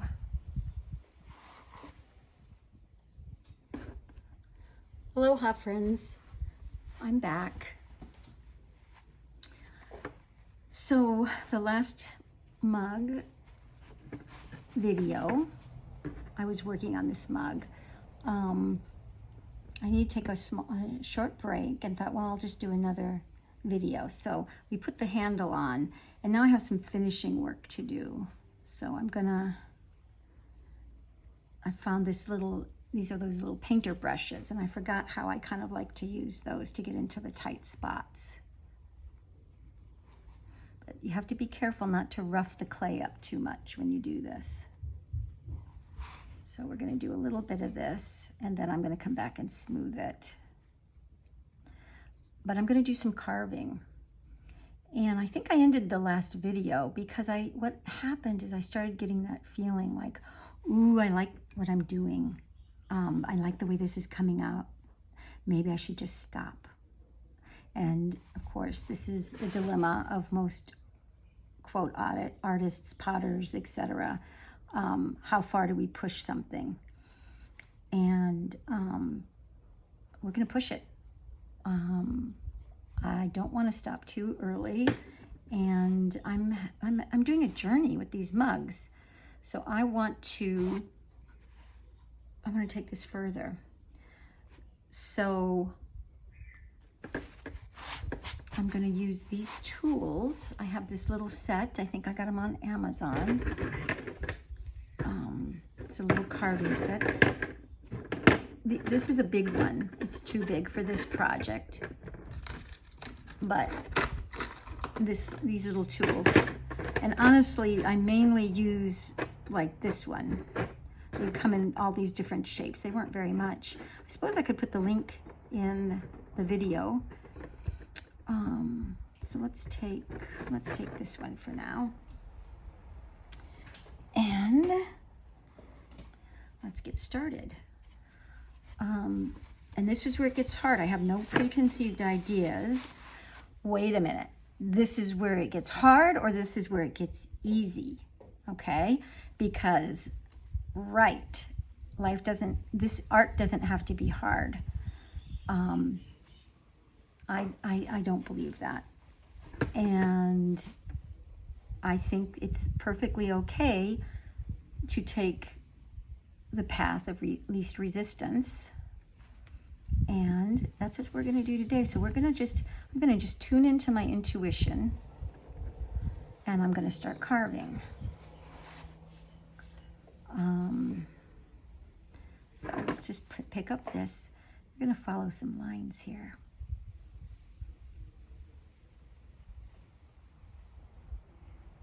And just see how this goes. Just see how this comes out. In fact, I am going to follow. You're just going to see what happens. Now, I am getting those little crumbs, and I've got a little technique that I just developed over the course of the last 6 months. Where's my brush? Take my brush, get it a little bit wet, not too wet. And I kind of come through. Now, actually, why did I wet it? I shouldn't have wet it. I should have used a dry brush, because that would have brushed them off. Now I've made it kind of like bleh. But we're not going to worry about that. That can always be touched up later. Come around again. Oopsie.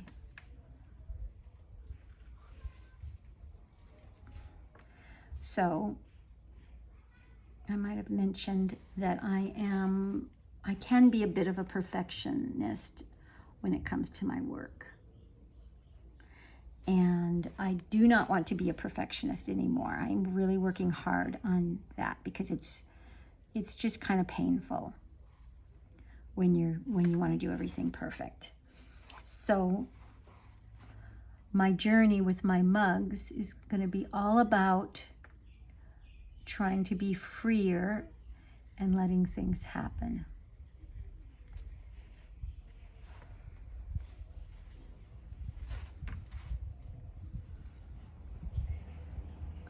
And we hear that cliche, there are no mistakes in art.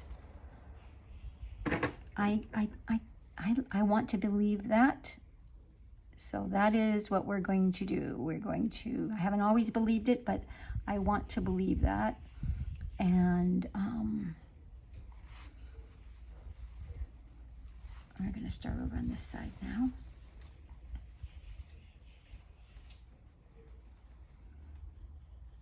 And we're going to stick with it. So now I'm going to come around here. That's a little awkward, but we're doing it. All right. So we've begun. Okay? We've begun. I'm going to come back over here. Instead of making that angle, we're just going to start a new set of lines over here. You know, getting the clay to the right consistency is part of the whole journey with carving, so that it just kind of comes out. This is a very groggy clay. I'm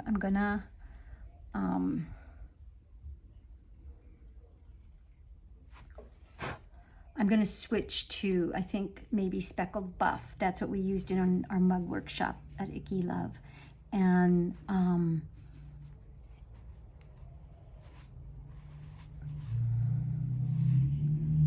now see, we can get caught up in, ooh, what do I do? Part of me wants to just keep following this line and see where that takes me. And then part of me wants to go along here. So I think, I'm just going to pick the first thing I thought of doing and go with it. Okay, so I've got these little towels, which are going to help support, because I can't put any pressure on that handle, or it will crack.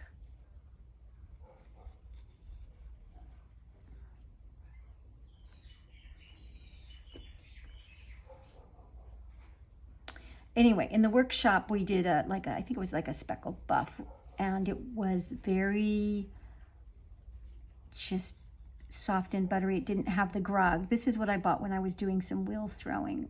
Oh, those cups that I showed you in the last video. I've been drinking coffee out of this one. This is this Cafe Cinco, the Cone 5. And I love that because it has a reduction look, yet it was done in a electric kiln, an oxidation kiln, but it has that reduction look that I love. So this is the color of the clay that this is going to be. And then, well, we'll see. I think I'm going to put the iron oxide into the grooves. I'm going to paint the whole thing and then sponge it off and get a really cool look. We'll see, though. That's the thing about clay. There's so many ways to go. There's so many techniques to do, and there's so many ways to go that you can kind of get all over the place, which is kind of good for people with ADD.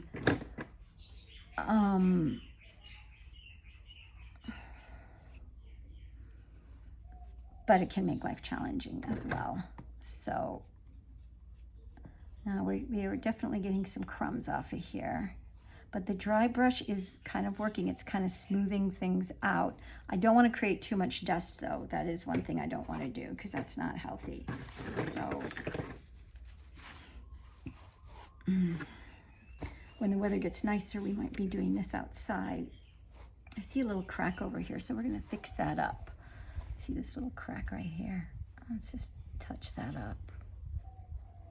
Now, the key for me is I'm going to dry these slow. That's how I like to do it. When I put a mug together, I let it dry nice and slow, cover it like a little bit, or cover it fully so that the clay can all equalize. And then, okay, there we go. And then as it dries, uncover it a little bit more each day. Oopsie, I have to remember to stay under the camera. I'll get it. This is, well, if this is only the, like maybe the 4th video I've made, but it may end up being the first video I put out. We'll just have to see. I don't know what background noises are gonna do. Oh, you know what I'm gonna do now? I'm gonna come over and we're gonna work on this side a little bit and see what happens. I'm just getting an idea here without thinking too far ahead.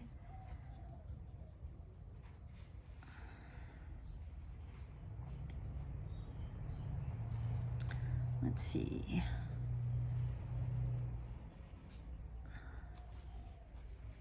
I think we're going to start out here now.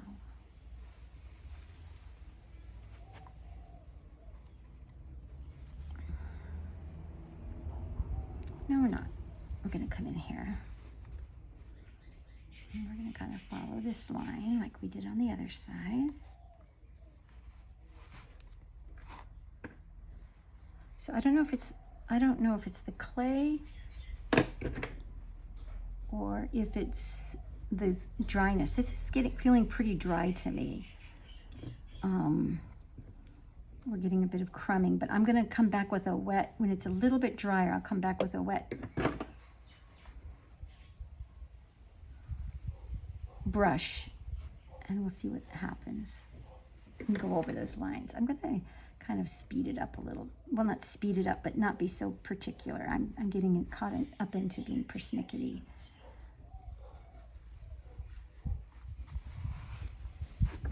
Oh, look, the bottom, these two met, which was an idea I had, but I didn't know how to make that happen. But see, I let go of my idea, and then it just happened on its own, which that is so cool. All right. All right, so now I've got this really nice triangular shape here. And then I've got this area here. I tend to,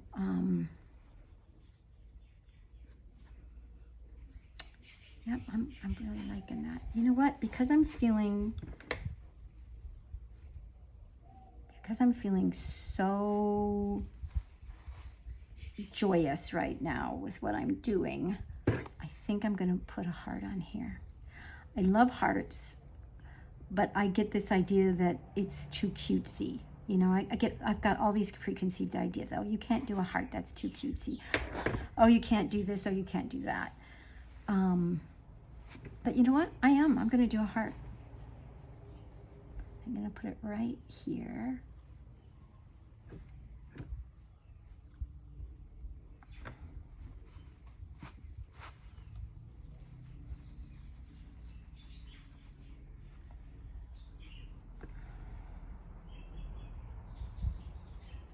Somebody said to me one time, well, recently, because I was working on these hand carved mugs that I showed you in the last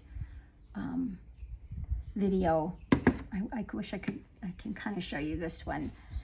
And they said, don't you draw it out first? And I was like, are you crazy? If I drew it out, it would never get made, because drawing it out would make it too tedious. So it's kind of like, nope, we just have fun and let it evolve.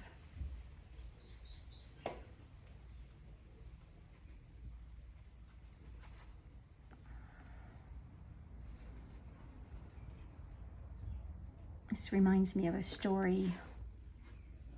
When I first joined my artist co-op in, I think it was 1986. Well, really my first and only co-op. Well, that's not true. I did belong to another little co-op, but it wasn't a true co-op. Anyway, this was a true co-op. I mean, we made all decisions on consensus. Everybody had to agree. There was no such thing as a majority rule. We had to discuss things until everybody agreed. That's what true consensus is. Everybody's okay.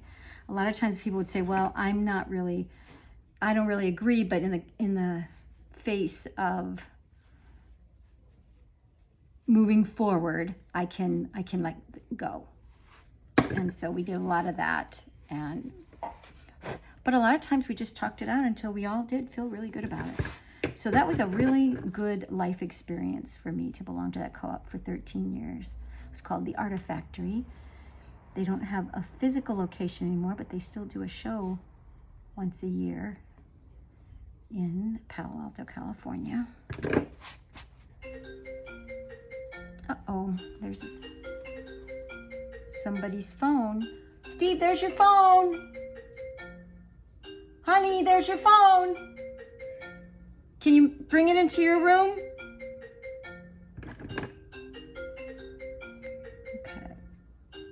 Well, so this is life, right? What's happening right now is we got life happening.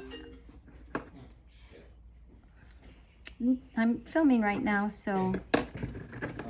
that's okay. That's Steve, my husband. And he's working at home today, so it's maybe a little bit more challenging to have the quiet that I need. But guess what? We have neighbors, and in Kailua, everybody lives really close together, and so noise is just a fact of life. And I'm sure there's a way I can work on that in the videos. Right now I'm using a, what do you call it?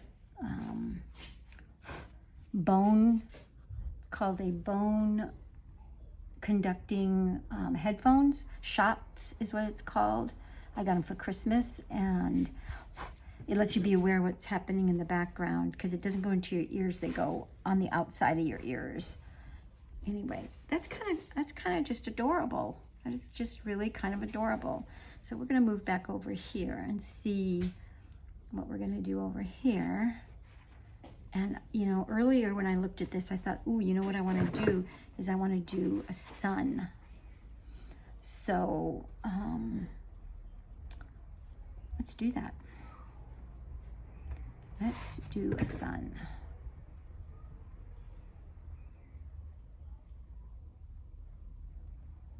Okay. Circles are a little bit tricky because it's hard to go around, but let's see. Maybe I can think of a different way to do a circle than what I usually do.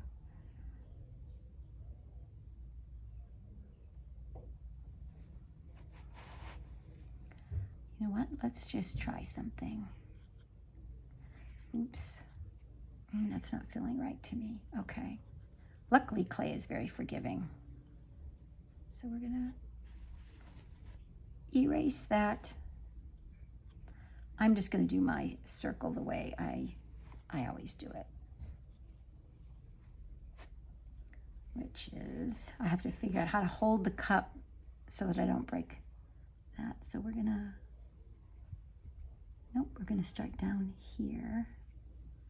I'll start about right here. I gotta get the right spot. And then I am gonna draw this. I'm gonna draw a circle like this. There's our sun. And then I'm gonna come in, because circles are hard to do with if you're carving hard. I guess I could have just taken my tool and done a very light circle. Us potters, we're very creatures of habit. We do something one way sometimes, and then it's hard to break out of that way, or at least for me.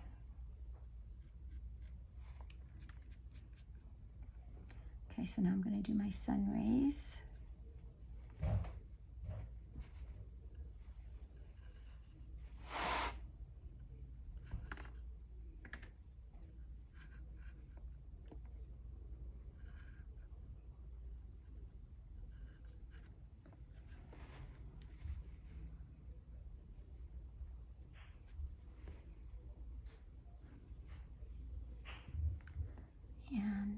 And I'm kind of concentrating, and like I've said, I have a hard time sometimes talking and doing at the same time.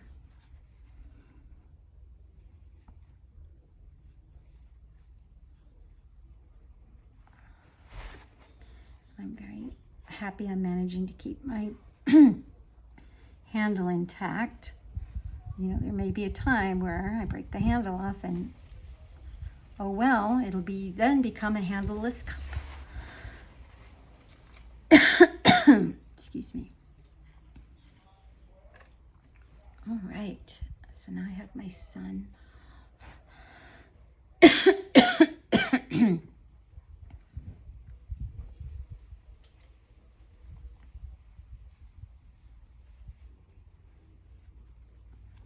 I'll just put a little triangle there in the middle. So that black and white pottery that I showed you in the last video was called Universal Bowls. My stepdaughter Sharon, who was 7 at the time, took a look at these black and white bowls that I was doing, and I was using all sorts of circles, spirals, squares. Well, not so much squares, triangles, and little dots and lines. And she said, you should call these universal bowls. And, you know, I was like, yeah, that's great. And I made up, she even said, you should make little cards that say universal bowls. And I did. And I'm not sure I really thanked her properly for that before I had children, and didn't realize, oh yeah, you know, you got to give kids kudos for great ideas like that. I mean, I said, oh, thanks, Sharon. I don't even know if she has one of my black and white pots. I'm going to have to ask her, because if she doesn't, I have been bad, and I'll just have to give her the pick of the litter, or give her one of my new mugs. But so I tend to use these universal symbols in my work. I just somehow, I don't know if, just somehow maybe tapped into that. All right, so we've got our sun on this side, we've got our heart on this side, but we need some more stuff. Sometimes I make sun rays coming out of the heart too. So if you're right-handed, you'll be seeing this side, and this, whoever you're having tea or coffee or wine with will be seeing the sun. And then if you're left-handed, the opposite will be true. This feels like it could be used with either hand. I kind of like this nice little curve I put at the bottom. All right, so actually what I think I'm going to do over here is some little lines, like some, to give it some movement. I really like doing this in clay. It's really fun. I kind of follow the shape.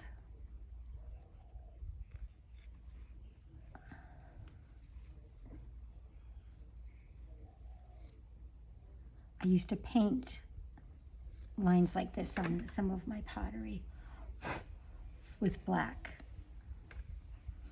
lines. So there would, I worked those black and white bowls that I showed you. I'll show you another one. I'll show you again.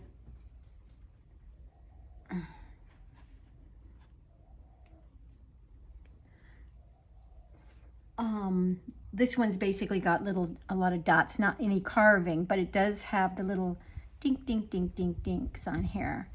And there's just certain shapes I love to do, and I'm gonna probably always do them. So this was a 1999 piece, and that was before this 6 months ago. That was kind of the last time I did pottery, except for like a little weekend. I have a friend who has a cabin in Aptos, and I did some clay at her place one time just for a weekend. In fact, I have some of those pots, and maybe I'll show them sometime, but not today, because we're never going to get this mug done if I don't hop to it. So I'm kind of liking this.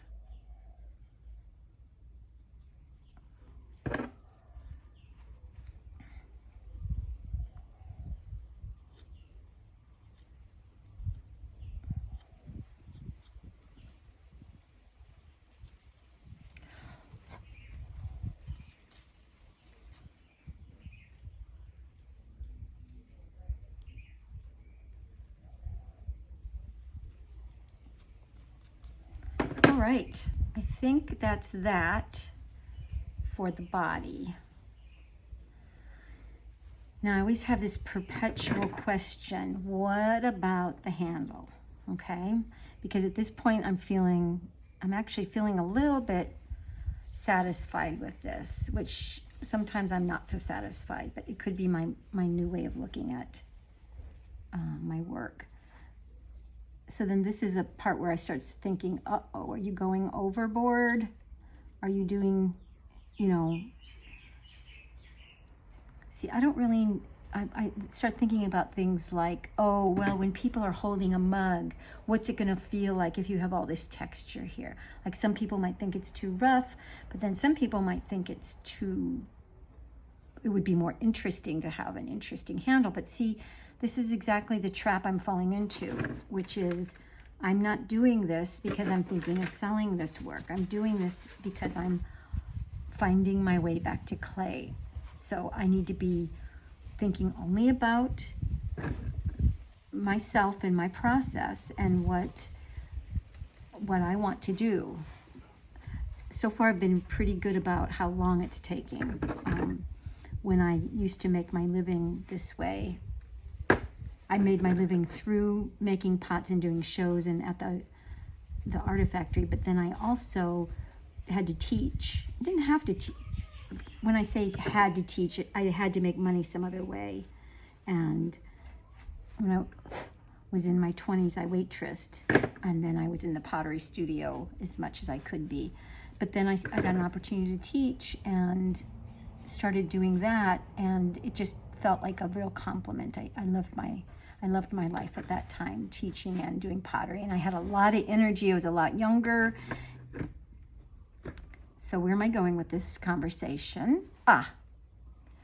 Thinking about selling. So I never did very many mugs because they were time consuming to do them the way I wanted to, and I was trying to make money. So I got into a habit of thinking about everything I did, how long was it going to take? So I'm excited to be at this point in my life where I don't have to worry about that, and I can just be doing this for fun and not really worrying about what's going to happen in the future. Maybe, right? So I'm pretty happy with this mug at this point. I don't know whether I'm going to glaze it. I don't know whether I'm going to just rub on an oxide. Definitely the inside will be glazed because that's where the liquid will be going. We could even bring a little bit of glaze out to the outer rim. But depending on the glaze, which I don't have a whole lot of experience right now with glazes, so that'll take me some time to figure out what glazes.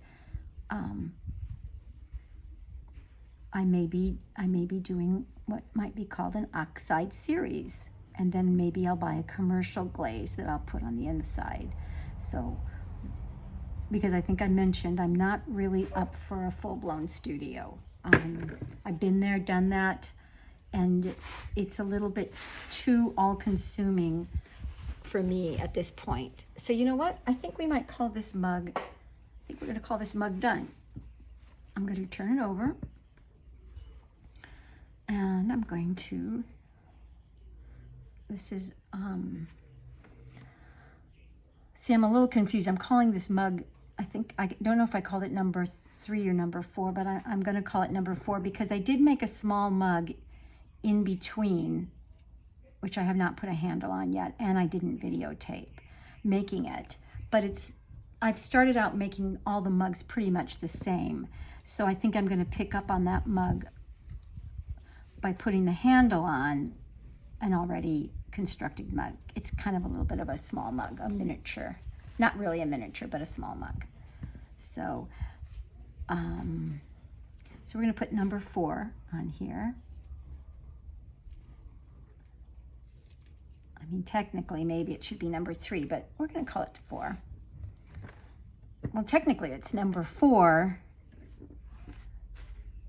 and we could call it number 3, so we're just going to stick with our original. Then I'm going to write 24, And I'm going to put my name around the rim. It's always kind of a fun time putting, it's kind of always the last thing to do when you're done, like signing a painting. You put your name on. When I was younger, I did not get the concept. Oops, I kind of wrote my name big. So now we're going to have to figure out how we're going to get Ramsey in there. Or we'll put it on the opposite side of the date. The old Renee, that kind of thing would have really blown me out. Like, why didn't you plan that out better? But this is a new era, and we're thinking about everything differently than we have before. So, here we go. Better than nothing. I mean, not better than, that's kind of a dumb thing to say, but not perfect, but far from imperfect. How about that? Or how about perfectly imperfect? There we go. Like that. Okay, so I'm going to let this dry a little bit and then touch up that a little bit more. But I think we're done. I think we are done with that. And maybe for a little bit more sponging and smoothing, we are going to call that done. All right, well, thanks for joining me, friends. And I will see you. That sits really good, too. I will see you next time. Aloha for now. Okay, so I changed my mind one more time, and this mug is now labeled number 3 after all. At this point, the mug is considered greenware, which means it has not been fired and is very fragile. I let it dry for about a week slowly under plastic, and as you can see, I got no cracking or warping. After the mug was bone dry, it was bisque fired, which allows you to handle the piece without it breaking. Most pottery, if not all pottery, goes through 2 firings. Here's the finished mug. I love this piece. It came out just as I had hoped. I painted the entire mug with an iron oxide, and then I sponged it off. Because the bisqueware is porous, the oxide wicks right into the clay. Can you see the slight sheen where the oxide was sponged and then where the oxide stayed into the carved lines, creating a nice contrast and highlighting the carving? This mug is glazed and vitrified so you can drink out of it. Again, I'm loving the look of the mug. It survived both firings, and I can't wait to see what's next. Stay tuned for more videos as I find my way back to clay. And then there were 3.